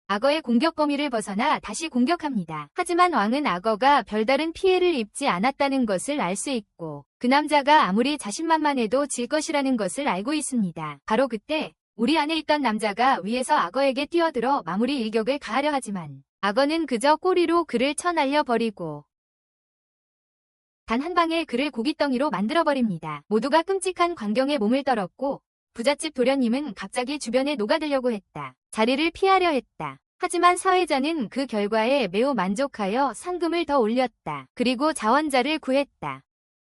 갑자기 왕팀의 여자아이가 피행의 귀에 속삭였고 피행은 악어를 이기는 사람에게 사회자가 제시한 상금의 2배를 자기 주머니에서 더 주겠다고 선언했다. 그 말에 많은 무사들이 흥분했고 한 남자는 스승에게 물었다. 싸움 허락을 받았습니다. 주인이 허락했지만 그때 조조 사부풍 헤어스타일의 남자가 왕팀에서도 나섭니다. 자원자가 2명이나 되자 사회자가 마지막까지 남는 사람만 악어와 싸울 수 있다고 선언합니다. 왕은 대체 무슨 소린가 싶었고 여자아이는 2사람이 죽을 때까지 싸워서 살아남는 사람만 악어와 싸울 수 있다고 말합니다. 왕은 이걸 바보 같은 게임이라고 하는데 이유는 승자조차도 싸움 후 악어를 상대할 힘이 없을 테니까. 하지만 다른 사람들은 그가 팀 동료인 골드 포이즌을 과소평가하고 있다고 말한다. 골드 포이즌 말이다. 2명의 전투원이 유리 천장 위에 올라서자 2번째 사람의 상사가 그에게 승리하면 승진과 휴가를 약속한다. 그는 이 말을 듣고 너무 기뻐서 뒤돌아섰고 바로 그 순간 골드 포이즌이 그의 어깨를 물고 그의 생명력을 모두 빨아들여 일시적으로 자신의 힘을 증폭시킨다. 잠시 동안 그 남자는 말라 비틀어진 허물처럼 바닥에 쓰러지고 사회자는 골드 포이즌에게 다음으로 악어와 싸우도록 허락합니다. 다음으로 악어와 싸우게 합니다. 골드 포이즌은 자신감 있게 무기를 고르지 않고 우리 안으로 걸어 들어갑니다. 사회자는 그에게 맨손으로 괜찮겠냐고 묻고 그는 악어도 무장하지 않았으니 자신이 추가적인 도움을 받는 것은 공정하지 않을 것이라고 대답합니다. 그는 침착하게 짐승을 향해 걸어가고 날카로운 눈썰미를 가진 사람들은 이상한 점을 감지합니다. 왕만이 골드 포이즌이 부드럽게 손가락을 문지르며 고운 금가루를 공중에 날리는 것을 알아챕니다. 그도 이유를 이해하지 못하고 골드 포이즌이 악어가 먼저 공격할 때까지 기다립니다. 짐승이 그에게 달려들며 한 방에 죽이려 하지만 골드 포이즌은 그냥 뛰어넘어 악어 머리 위에 올라탑니다. 그러고는 고개를 숙여 악어의 머리에 살짝 입맞추고 모두들 어리둥절해합니다. 그가 무엇을 하는지 궁금해합니다. 악어도 진정되지만 그때 골드 포이즌이 뛰어오르고 동시에 거대한 악어의 머리가 날아갑니다. 피가 사방으로 튀고 금종이 골드 포이즌의 발 옆에 떨어집니다. 발 옆에 모두들 말문이 막히고 왕은 골드 포이즌이 B급 전투원만큼 빠르다는 것과 그의 기술이 매우 신비롭다는 것을 깨닫습니다. 그리고 그의 기술 또한 매우 신비롭다는 것을 알게 됩니다. 한편 골드 포이즌은 종을 집어들고 자신감 있게 나가서 악어가 너무 쉽게 죽었다며 실망하는 사회자에게 건넵니다. 사회자는 악어가 너무 쉽게 죽었다며 실망하지만 그가 이번 밤의 첫 번째 우승자라고 칭찬합니다. 그에게 지금 상금을 받겠냐고 묻지만 그는 지금 상금을 받겠냐는 사회자의 질문에 자신은 나중에 몰래 배달해달라고 합니다. 눈에 띄고 싶지 않아서요. 조용히 지내고 싶어서요. 자기 사람이 첫 게임에서 이기자 뿅은 기뻐서 건배를 합니다. 그에게 건배를 합니다. 다른 부자들은 별로 기뻐하지 않습니다. 그 멍청이는 호스트에게 이게 최선이냐고 묻습니다. 이게 최선입니까? 하고 묻습니다. 호스트는 이제 시작일 뿐이며 더 많은 것이 남았다고 대답합니다. 한편 악어 시체는 우리에서 치워지고 준비가 시작됩니다. 새로운 괴물이 등장합니다. 그 자칭 베테랑은 자신 같은 사람들이 못 본 게 없다고 말하지만 진행자는 그가 틀렸다고 말합니다. 다음 괴물이 수면 위로 올라오자 왕은 즉시 소름이 돋았습니다. 등골이 오싹했습니다. 그는 그것이 위험하고 비자연적인 무언가임을 깨닫고 진행자는 즉시 묘사하기 시작합니다. 그는 자신의 회사가 고양이의 야생성과 최고의 사냥꾼을 만들기 위해 곰들을 이용했습니다. 그 결과 탄생한 괴수를 진행자는 자랑스럽게 타오우라고 소개하며 자사의 걸작이라고 말합니다. 손님들은 괴물을 보고 경악하며 왕조차도 저런 괴물을 만든 사람이 대체 어떤 미친놈인지 궁금해합니다. 진행자는 타오우라는 괴물이 다른 어떤 생물보다 강하다고 자랑스럽게 선언하며 가장 놀라운 점은 너무나 잔혹해서 가까이 오는 모든 생명체를 찢어 죽이는 것을 즐긴다는 것입니다. 바로 그때 짐승이 감옥에서 꺼낸 놈들을 먹기 시작하고 진행자는 짐승과 싸울 자원자를 요청합니다. 모두 침묵하지만 왕은 불안합니다. 본능적으로 여기 있는 사람들 중에 짐승보다 더 골치 아픈 자가 있다는 것을 느낍니다. 누군가 여기서 혼란을 일으키려 한다는 느낌이 들고 다른 사람들은 눈치채지 못했지만 자신만 알고 있습니다. 곧 한 손님이 자신의 무사 중 한 명을 짐승과 싸우게 보냅니다. 격투기 선수가 우리 안으로 들어가 짐승을 향해 칼을 뽑자 짐승이 갑자기 위로 뛰어올라 그를 완전히 무시하고 방탄 유리만 공격합니다. 이로 인해 짐승이 유리를 깨고 자신들을 죽일까봐 손님들은 공황 상태에 빠집니다. 유리를 깨고 자신들을 죽일까봐 두려워합니다. 손님들은 방에서 도망치기 시작하고 사회자는 그들에게 모든 것이 통제되고 있다고 안심시키려 합니다. 그는 유리가 매우 강해서 괴물이 깨뜨릴 수 없다고 말합니다. 하지만 괴물의 끈질긴 공격이 금세 그의 말을 무색하게 만들며 유리에 금이 가고 있어요. 한편 괴물이 자신에게 전혀 신경 쓰지 않자 전투원의 자존심이 상해서 뒤에서 공격합니다. 그런데 괴물은 너무 빨라서 순식간에 그의 뒤에 나타나 단번에 그를 죽입니다. 그러고는 칼을 집어 유리 천장을 공격하기 시작하는데 각각의 타격마다 금이 더 벌어집니다. 이 부분은 5번 자막과 합쳐졌습니다. 진행자는 무슨 일이 일어나고 있는지 몰라 당황해서 경비병들을 부릅니다. 보안을 강화하기 위해서. 한편 왕은 이 모든 일이 골드 포이즌이라는 자가 꾸민 일임을 깨닫습니다. 포이즌. 다른 사람들은 아무도 눈치채지 못했지만 왕은 골드 포이즌이 금가루를 뿌리는 순간 초감각을 사용했습니다. 우리 안에. 처음에 왕은 골드 포이즌이 악어를 처리하기 위해 금가루를 사용했다고 생각했지만 이제 그는 괴물이 탈출하는 것을 돕기 위해 사용했다는 것을 깨닫습니다. 갑자기 괴물이 유리를 깨고 나오면서 홀은 아수라장이 됩니다. 함정문이 그의 발밑에서 닫히고 당황한 주인은 자신의 부하들에게 어떻게든 괴물을 처리하라고 명령한다. 괴물을 어떻게든. 하지만 그들은 그가 지불하는 돈이 그만한 가치가 없다고 판단하고 도망친다. 그리고 괴물이 그에게 덤벼든다. 다행히 머리띠를 한 남자가 뛰어들어 그를 구하고 괴물을 발로 차 날려버린다. 주인은 무룡이라는 남자에게 감사를 표하고 안전한 곳으로 도망친다. 그는 경비원들이 건물 안으로 총기를 휴대하여 괴물을 처리할 수 있도록 허락을 구하지만 무룡은 그것이 오히려 상황을 악화시킬 뿐이라고 거절한다. 더 심각해졌어요. 건물에 남아있는 손님들은 바지에 실례를 하기 시작했지만 왕은 그 젊은 놈이 라오와 관련이 있다고 생각해서 좋은 기회라고 여겼어요. 그가 라오와 어떻게든 연관되어 있다는 걸 알고 있었거든요. 그쪽으로 걸어가기 시작했지만 그때 다른 수하들이 조직을 유지하기 위해 와서 그를 막았어요. 그들은 조직원들이 괴물을 처리할 테니 모두 자리에 앉아서 침착하게 있으라고 했어요. 왕은 그 말을 듣고는 마치 동의하는 척하며 그냥 가버렸다. 한편 눈 가리고 한방매는 괴물의 머리를 박살내며 간단히 제압했다. 아무런 어려움 없이. 그리고 그의 파트너는 손님들에게 문제가 해결되었으니 남은 파티를 걱정 없이 즐길 수 있다고 말했다.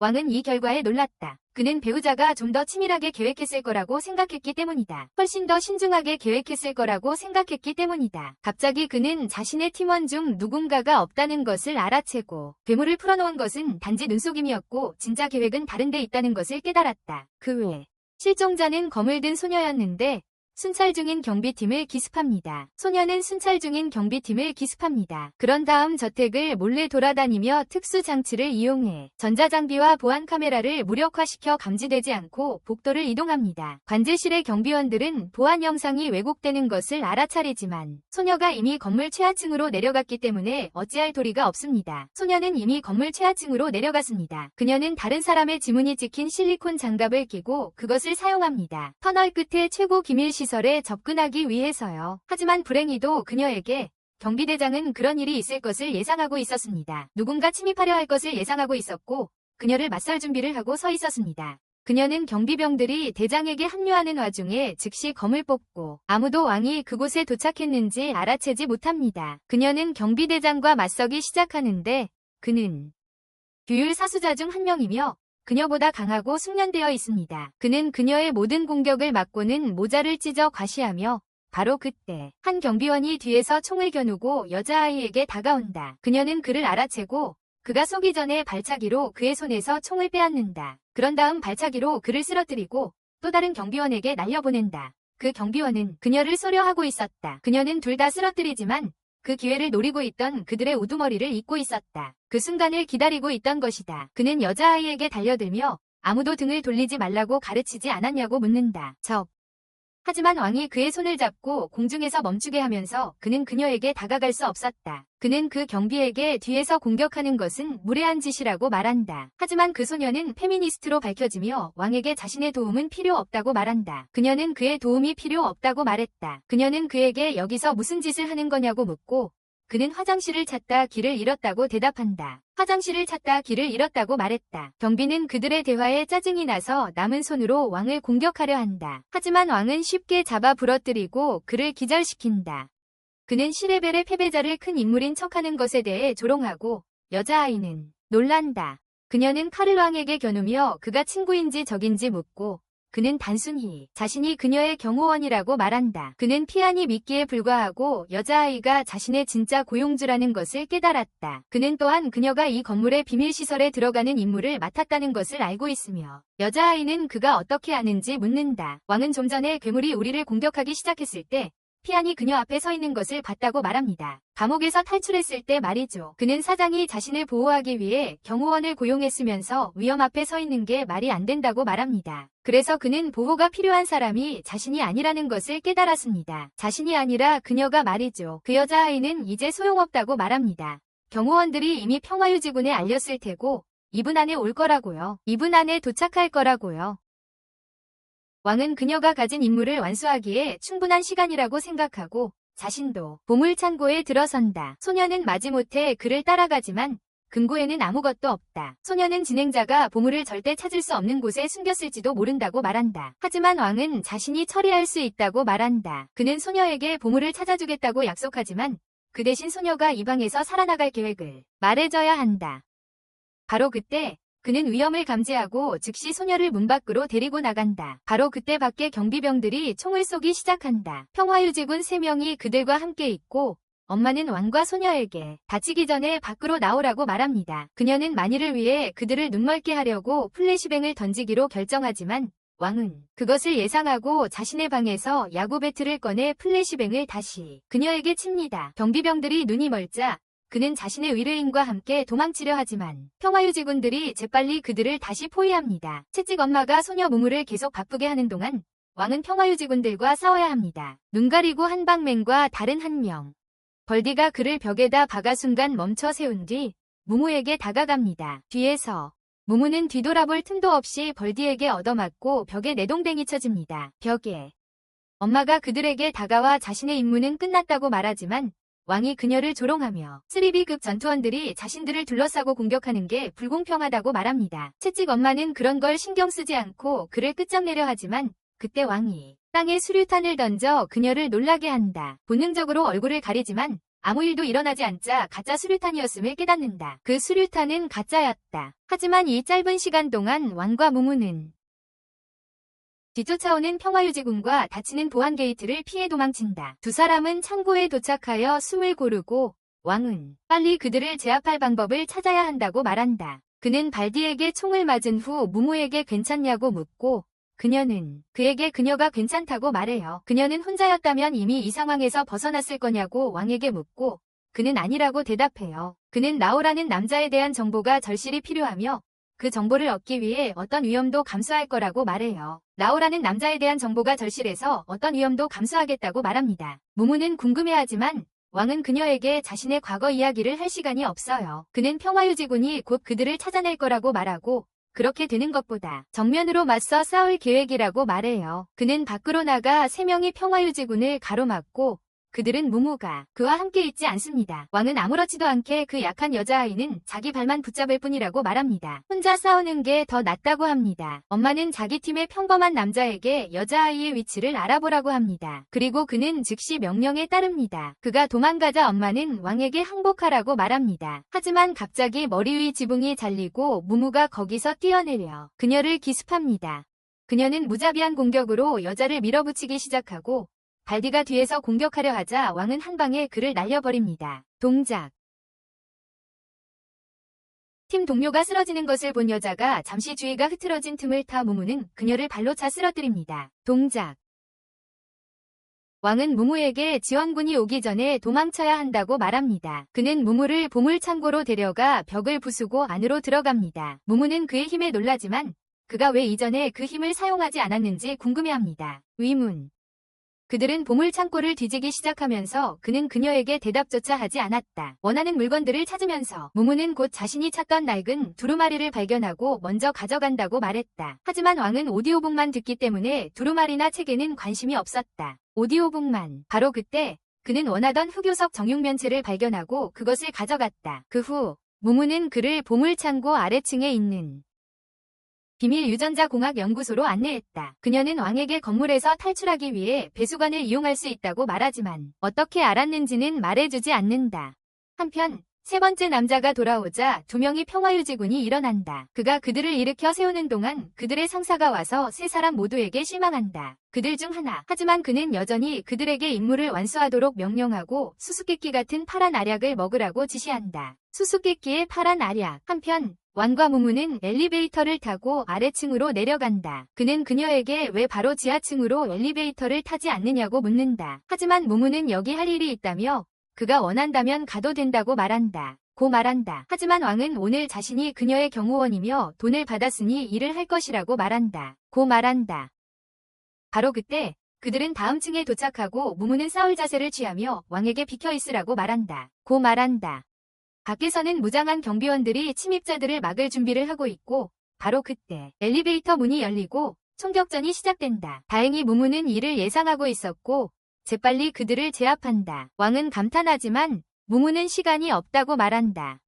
낭비할 시간이 없다고. 그녀는 자신들이 있는 층의 지도를 보여주며 다음 목적지를 가리킨다. 중앙에 있는 곳이 다음 목적지다. 그녀는 거기서 일을 마치면 동쪽으로 가서 엘리베이터를 찾아 하수구로 향할 것이라고 말한다. 왕은 계획에 동의하지만 지도를 못 읽는 바보라서 거의 반대 방향으로 뛰어갈 뻔했다. 정말 지도를 못 읽는 바보라니까. 어쨌든 그는 무무를 따라 올바른 길로 가고 곧 피투성이 자국을 발견한다. 땅에. 왕은 불안한 예감이 들지만 무무는 문으로 곧장 걸어간다. 그리고 특수지문이 찍힌 장갑을 사용하여 문을 연다. 왕은 그런 위험한 곳에서 시간을 낭비하면 안 된다고 말하지만 무무는 그것이 자신의 임무의 중요한 부분이라고 말한다. 문이 열리자 왕과 무무는 숙주가 운영하는 생물유전학 연구소의 격리시설에 들어서게 됩니다. 그곳은 온갖 괴물들로 가득 차 있었고 왕은 다시 한번 무무에게 여기에 있는 게 아니라 도망쳐야 한다고 말합니다.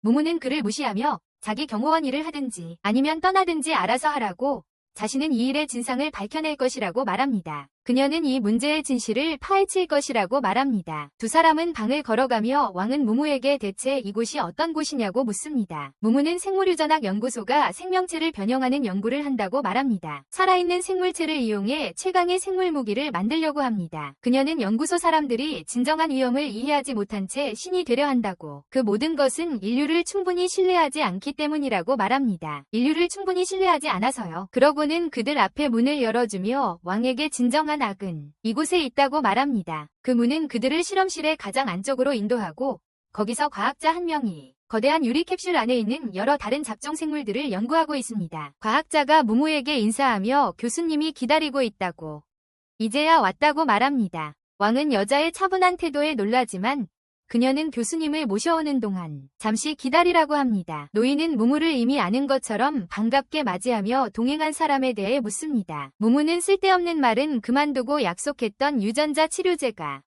어디 있는지 묻습니다. 그는 웃으며 보물을 가져오면 약을 주겠다고 말합니다. 그녀가 금고에서 가져온 거야. 왕은 이걸 이해하지 못하고 교수는 자신과 무무가 서로 도끼로 계약을 맺었다고 설명한다. 서로 도끼로 했어요. 무무는 교수에게 보물을 주겠지만 그 전에 교수의 약이 실제로 효과가 있다는 것을 증명해야 한다고 말한다. 그의 약이 실제로 효과가 있다는 것을 증명해야 해요. 노인은 그녀에게 강해 보이는 수호자들이 얼마 전까지만 해도 특별하지 않았고 그들이 한계를 뛰어넘도록 도운 것은 자신의 연구였다고 말한다. 얼마 전까지만 해도 특별하지 않았고 그들이 한계를 뛰어넘도록 도운 건 제 연구였습니다. 그들의 한계를 넘도록 교수는 자신이 서로 다른 생물의 DNA를 주입하는데 95%의 성공률을 달성했다고 말했지만 그 후 연구소장이 군대를 위해 생물학 무기를 만들고 싶어서 연구를 중단시켰다고 합니다. 그래서 연구를 중단시켰습니다.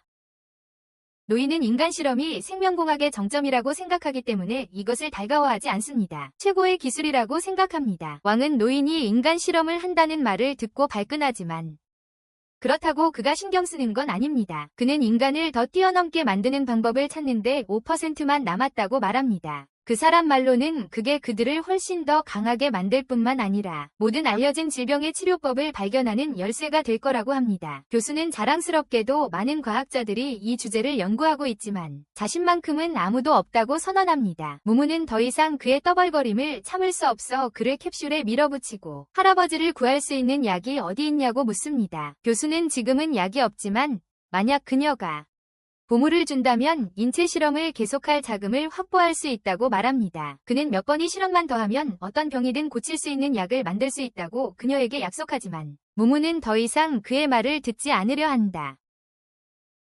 그녀는 갑자기 노인을 두들겨 베며 인간의 목숨을 가지고 장난치는 변태 사기꾼이라고 소리친다. 그러면서 인간의 목숨을 가지고 장난친다고 말한다. 그녀는 그런 끔찍한 짓을 해놓고도 제대로 된 것을 하나도 만들어내지 못했다며 그를 쓸모없다고 부른다. 좋은 결과물을 내놓지 못했다고 말한다. 그녀는 그를 죽이려고 칼을 겨누지만 조수가 총을 겨누며 그녀에게 멈추라고 한다. 무무는 한 발짝 물러서지만 여자가 그들의 연구가 세상에서 가장 위대한 것이며 자신 같은 바보는 이해할 수 없다고 선언하자 그녀 역시 그녀를 때린다. 그녀도 때립니다. 방금 전에 거래를 하려던 것처럼 그녀는 두 사람을 모욕하기 시작하며 왕에게 실험실을 파괴하는 것을 도와달라고 부탁한다. 그러면서 왕에게 실험실을 파괴하는 것을 도와달라고 한다. 하지만 정육면체가 이상하게 작동하면서 갑자기 이상한 기분이 들고 무무에게 경고하기도 전에 그는 우주공간 방 안으로 순간이동한다. 무무는 그가 사라진 것을 보고 놀라지만 혼자서 계속하기로 한다. 교수님은 수년간의 연구가 담긴 그녀의 실험실을 부수지 말라고 부탁하지만 무무는 같이 죽으라고 말한다. 이전 문장과 연결.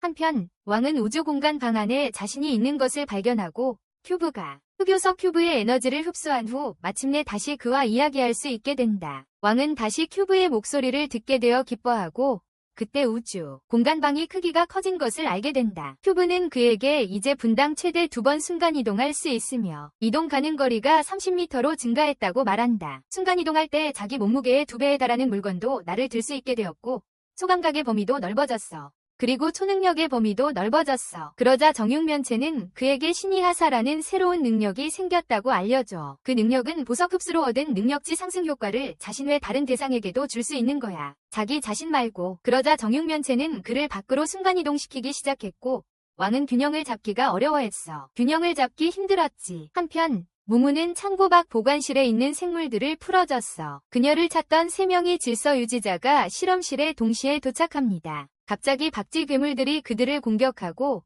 모두 처음에는 당황합니다. 하지만 전에 먹었던 이상한 알약의 힘 덕분에 평범한 남자가 불을 사용할 수 있게 되어 박쥐들을 태워버립니다. 엄마는 모든 것에 대해 매우 불안해하고 경계하는 반면 발디는 더 강한 힘을 얻는 대신 정신을 잃은 것 같습니다. 평범한 남자는 새로 얻은 능력으로 어떤 괴물이든 쓰러뜨릴 수 있다며 모두에게 자신을 따르라고 말하지만 바로 그때 위에서 괴물이 그에게 뛰어듭니다.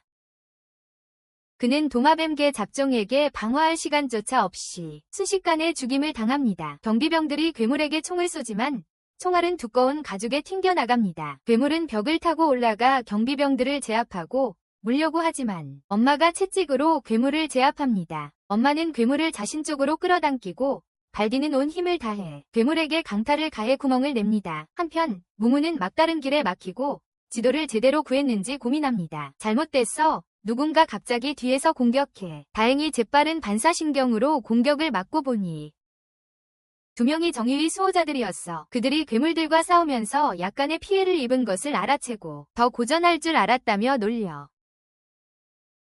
채찍 엄마는 이 말을 듣고 격분하여 즉시 공격을 시작해. 공격을 개시해. 무무는 모든 공격을 막고 반격을 위해 다가가지만 그 여자는 칼을 꺼내들고 둘이서 막상막하로 싸우는데 서로 공격을 주고받지만 제대로 데미지를 입히지는 못한다. 채찍 여자가 갑자기 무무의 팔을 잡고 감전시켜서 일시적으로 마비시킨다. 그 신호에 맞춰 발디가 무무에게 달려들어 풀파워 펀치를 날린다.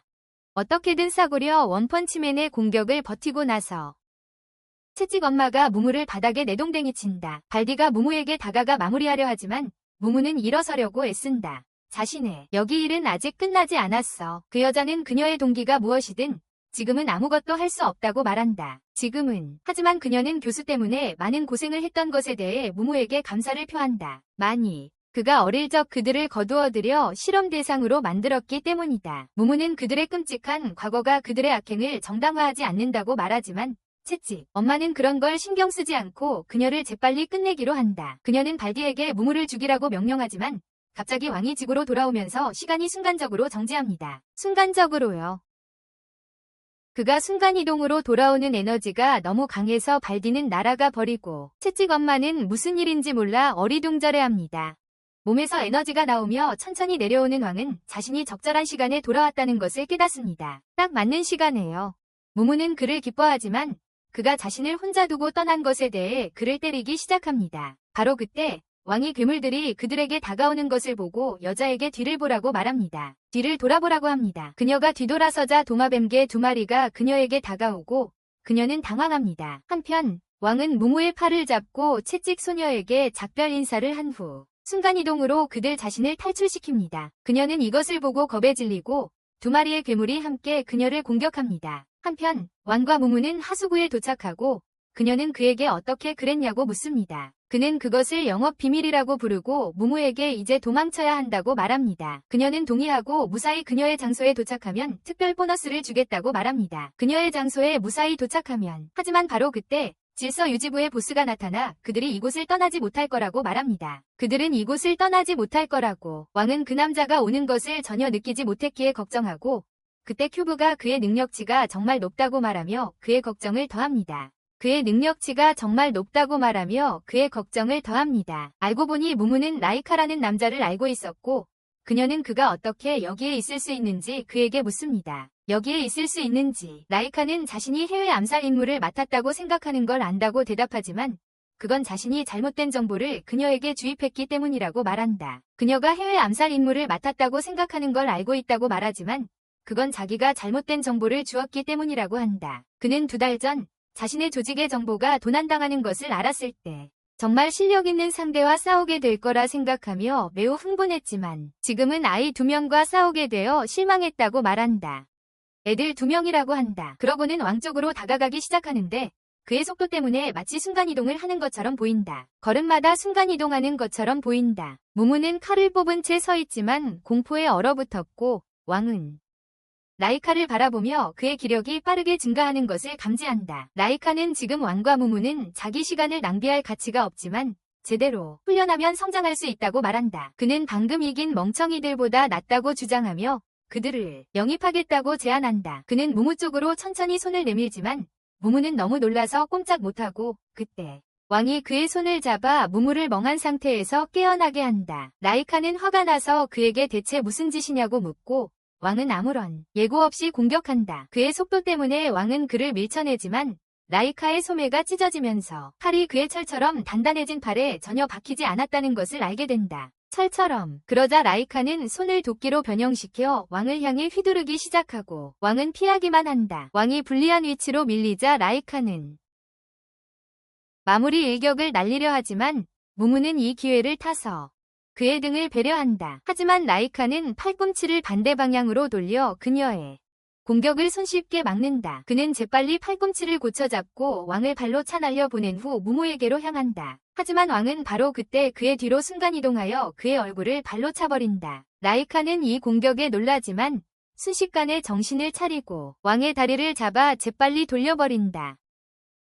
그를 벽에 내동댕이 쳤다. 그러고는 팔을 송곳처럼 만들어 찌르려 했지만 무무가 칼을 던져 그의 주의를 끌었다. 그 후 재빨리 그의 뒤로 이동하여 빠른 공격을 가하려 했지만 라이카는 그녀의 움직임을 예측하고 피했다. 바로 그때 왕이 다시 일어서서 순간이동 기술을 사용하여 예측 불가능한 공격으로 라이카를 압도했다. 그는 그의 얼굴에 상처를 입히는 데 성공했고 라이카는 즉시 물러섰다. 그는 그의 얼굴에 상처를 입히는 데 성공했고 라이카는 즉시 뒤로 물러났다. 아이들을 너무 과소평가했단 걸 깨달았어요. 무무가 왕에게 같이 싸우면 이길 수 있냐고 묻자 왕은 도망치면 어떻게든 살아남을 수도 있다고 말해요. 도망치려고 하면 어쩌면 살아남을 수도 있다고 말이죠. 그러고는 큐브에게 새로운 기술인 신의 하사를 사용해서 보석의 에너지를 칼에 주입하라고 말합니다. 큐브는 보석 에너지의 25%만 칼에 전달될 것이며 실패 확률도 높다고 말해요. 칼에 전달될 것이고 실패할 가능성도 높다고 합니다. 게다가 큐브가 칼에 마법을 부여하는 동안 왕은 자신의 기술을 사용할 수 없을 거예요. 칼을 꺼낼까 하지만 계획대로 하기로 한다. 그때 멍하니 있는 왕을 본 라이카가 달려들어 강력한 주먹으로 그를 공격한다. 매우 강력한 한 방이었다. 왕은 무릎을 꿇고 칼을 떨어뜨리지만 안전하게 보관하기 위해 우주방으로 순간이동시킨다. 우주방에 안전하게 보관한다. 무무가 그를 돕기 위해 나타나 라이카를 공격하지만 라이카는 가볍게 그녀의 검을 쳐낸다. 갑자기 왕은 무무에게 숙이라고 말한 뒤 온 힘을 다해 라이카를 발로 차려 하지만 소용없었다. 라이카는 그의 다리를 잡고 그를 바닥에 내던진다. 무무가 뒤에서 공격하지만 그는 무무를 맞고 배를 차서 물속으로 던져버립니다. 그런 다음 일어서려고 애쓰는 왕 쪽으로 돌아서서 그를 차버립니다. 라이카는 왕에게 왜 지금 특수기술을 사용할 수 없는지 그 기술들이 그의 유일한 장점이었는데 하고 묻습니다. 한편 무무는 왕을 걱정하지만 그는 하수구에 떠다니는 쓰레기를 발견하고 무무에게 떠나라고 합니다. 무무는 항의하려 하지만 그는 무무에게 그냥 자기 말대로 하라고 합니다. 그러자 그가 갑자기 쓰레기 봉투를 라이카 쪽으로 차는데 라이카는 가볍게 맞고 무무가 그에게 더러운 물을 뿌립니다. 라이카는 그들에게 그런 유치한 장난은 소용없다며 그만두라고 하고 왕이 작은 돌멩이를 던집니다. 라이카는 가볍게 잡지만 그 돌멩이는 폭탄이었고 그의 손에서 터집니다. 손에서 터져요. 이 기회를 타서 무무와 왕은 도망치지만 라이카는 폭탄 때문에 셔츠를 잃은 것 외에는 아무런 피해를 입지 않았습니다. 그는 재빨리 그들에게 다가가 무무를 잡으려 하자 왕이 뒤로 물러서며 그를 공격합니다. 다시 라이카가 그를 붙잡아 바닥에 내던지고 무무가 뒤에서 공격하자 그는 맨손으로 그녀의 검을 잡습니다. 그는 그녀의 목을 조르기 시작하더니 벽으로 내던지고 무무가 의식을 잃자 왕은 일어서서 싸움을 계속합니다. 그는 라이카를 공격하고 라이카는 그의 주먹을 쉽게 잡은 뒤 온 힘을 다해 그를 때려 피를 토하게 합니다. 왕이 무릎을 꿇어도 포기하지 않고 라이카의 딱딱한 복근을 주먹으로 치자 라이카는 정말 화가 났다. 라이카는 왕을 벽으로 다시 날려보내고는 위협적으로 그에게 다가가 고문을 시작하려 한다. 왕은 큐브에게 보석의 에너지로 칼이 마법이 부여되는데 얼마나 걸리는지 묻고 1분 이상 걸린다는 것을 알게 된다. 왕은 자신이 그렇게 오래 버티지 못할 것이라고 생각하고 큐브는 그에게 동의하며 여러 골절상을 입고 많은 출혈이 있으니 즉각적인 치료가 필요하다고 말한다. 치료.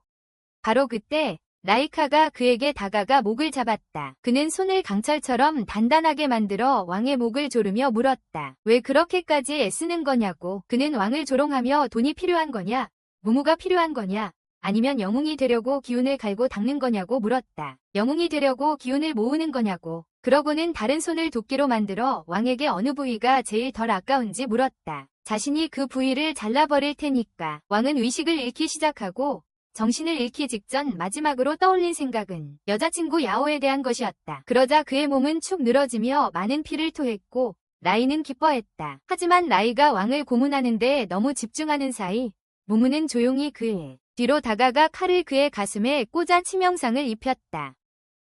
라이는 왕을 떨어뜨렸고 왕은 정신을 차려 그녀에게 도망쳤어야 할 그녀가 왜 여기에 있는지 물었다. 그녀는 도망쳤어야 했는데 무무는 그를 두고 갈 수 없었다며 그에게 달려들었다. 하지만 큐브는 그에게 라이카의 몸이 찔린 후에도 정상적으로 작동하고 있다고 알려줍니다. 칼에 찔린 후에도 말이죠. 왕은 라이카가 실제로 다친 것이 아니라는 것을 깨닫고 곧바로 무무에게 경고합니다. 덕분에 무무는 노인의 기습 공격을 피할 수 있었습니다. 라이카가 공격해오자 무무는 재빨리 모든 공격을 막고 그에게서 도망칩니다. 하지만 그는 손바닥에서 에너지 빔을 발사하여 무무를 쓰러뜨립니다. 왕은 무무를 걱정하지만 라이카는 그에게 그 소녀가 자신처럼 첨단 기술로 강화된 질서 유지자에게 도전하는 것은 어리석은 짓이라고 말합니다. 말이죠. 그리고 그러고는 가슴에서 검을 뽑으며 무무에게 네가 실패했지만 그 시도는 칭찬받을 만하다며 그래서 내 검으로 너를 죽이겠다고 말한다. 그녀의 검으로. 바로 그때 정육면체가 왕에게 칼이 희귀 등급의 얼음 속성 피해 무기로 마법이 부여되었다고 말한다. 왕은 그 말을 듣고 흥분하여 일어서며 강력한 무기를 이용해 역전할 수 있다고 생각한다. 하지만 그가 칼을 꺼내들자 정육면체는 그에게 부여된 마법이 실패했고 칼이 15초 후에 폭발할 것이라고 말합니다. 정육면체가 칼을 버리고 멀리 떨어지라고 말하자 왕은 당황하지만 그러다 그것을 사용할 방법을 생각해냅니다. 그는 라이다를 찌르려고 달려들지만 노인은 손으로 칼을 막습니다. 그리고 왕이 아직도 교훈을 배우지 못했다며 화가 나서 주저없이 그를 때려 날려버립니다. 무무는 곧바로 다친 왕을 확인하러 달려가고 라이카는 계속해서 둘의 어리석음을 꾸짖는다. 그들의 어리석음을 퍼붓는다. 그는 자신의 손에서 칼을 빼내지만 바로 그 순간 칼이 폭발하며 엄청난 양의 얼음을 방출하여 주변 모든 것을 얼린다. 왕은 라이카가 얼음에 갇히는 것을 보고 만족하며 이겼다고 생각하지만 얼음이 갈라지며 김이 나기 시작한다. 하지만 얼음이 갈라지고 김이 나기 시작한다. 정육면체는 왕에게 라이카의 능력치가 500을 넘었고 계속 증가하고 있다고 말한다. 더욱더 증가하고 있다. 왕은 라이카가 얼음 감옥에서 나오면 망한다는 것을 깨닫고 즉시 무무에게 도망치라고 말한다. 그들이 도망치는 동안 라이카의 강력한 힘 때문에 하수구가 무너지기 시작한다. 곧 그들은 배수구 출구에 도착하고 왕은 무무에게 먼저 도망치라고 말한다. 무무는 그를 두고 갈 수 없다고 한다. 그렇게 큰 신세를 지는 것을 싫어하기 때문이다. 하지만 왕은 자신이 스스로 도망칠 수 있다고 그녀를 안심시킨다. 하지만 바로 그때 라이카가 얼음 감옥에서 탈출하고 그에게로 달려든다. 온몸을 강철로 만들며 그는 둘 중 누구도 살아서 나갈 수 없다고 소리치고 왕은 무무를 가장자리로 밀어 도망치게 한 후 라이카를 향해 돌아선다. 트럭처럼 그에게 돌진하는 라이카를. 하지만 왕은 여전히 이길 기회가 있다는 확신을 가지고 굳건히 서 있다. 곧 라이카의 파워 레벨이 600에 도달하고 그는 벽과 충돌하며 하수구를 파괴한다. 다행히도 그는 왕을 치지 못했고 그것은 시간을 낭비한 것보다 그를 더욱 화나게 한다. 그의 궁극기가 두 신입에게 장렬했습니다. 그는 다음에 왕이나 무무를 보면 죽이겠다고 격렬하게 선언합니다. 이를 모르는 무무는 출구 쪽으로 헤엄치며 왕이 무사하기를 바랍니다. 알고 보니 왕은 정육면체를 그녀에게 붙여 그녀의 등에 몰래 매달려 있었고 그 안으로 순간이동했습니다. 그는 너무 지쳐서 정육면체에서 나오거나 다른 어떤 것도 할 수 없었고 잠이 들었습니다. 잠시 쉬면 좀 나아질 거라고 생각하면서요. 휴식 후 그는 회복되었고 며칠 후에는 다시 갈 수 있을 만큼 건강해졌습니다. 다시 학교. 그는 파티에서 일어났던 일들과 초능력자들의 세계가 생각보다 훨씬 위험하다는 것을 계속 생각하고 있다. 초인들의 세계가 그의 예상보다 훨씬 더 위험하다는 것을. 하지만 목숨을 걸고도 여전히 야오에 대해서는 아무런 단서도 얻지 못했고 진에 대해서도 마찬가지다. 그는 이제 무엇을 해야 할지 궁금해한다. 다음 순간 그는 무무와 그녀의 경호원과 함께 회의실에 서 있는 자신을 발견한다. 경호원이 그에게 카드를 건넨다. 무무는 그에게 왜 멍하니 있냐고 묻고 왕은 무무가 자신을 데려왔다는 것을 깨닫는다. 학교를 마치고 그를 데려와 초인 신분증과 곧 열릴 경기에 대해 말해줬어요. 이미 스트레스 받던 그에게 그 정보는 너무 과했고 잠시 정신을 놓았어요. 그는 이 모든 것을 무무에게 말하고 무무는 천천히 생각할 시간을 가지라고 말하지만 지금 ATK 합류 여부에 대한 답을 필요하다고 말해요. 왕은 ATK가 뭔지 이해하지 못하고 무무는 버튼을 눌러 그를 초인으로 훈련시킬 최첨단 훈련센터를 보여줘요. 대회. 그녀는 왕에게 자신의 팀에 들어오라고 제안하지만 그는 즉시 거절하며 더 중요한 일이 있다고 말합니다. 무무는 이미 왕이 여자친구를 찾고 싶어 한다는 것을 알고 있었고 그녀는 그에게 대회에 참가하면 정보를 무료로 제공하겠다고 말합니다. 그녀와 함께 대회에 참가한다면 요를 데려간 남자 진이 43회 초능력 세계대회 MVP였다는 정보는 왕의 관심을 끌기에 충분했습니다. 무무는 진이 정말 강하고 숨는데 능해서 아무도 그를 찾을 수 없다고 말해요. 혼자서요. 하지만 그녀는 대회에서 잘하면 그에 대한 단서를 얻을 수 있을 거라고 믿고 왕은 여자친구를 찾기 위해 그녀의 팀에 합류하기로 결정해요. 이 비디오가 마음에 드셨다면 구독을 고려해주시고 다음 비디오를 화면에서 시청해주세요. 다음에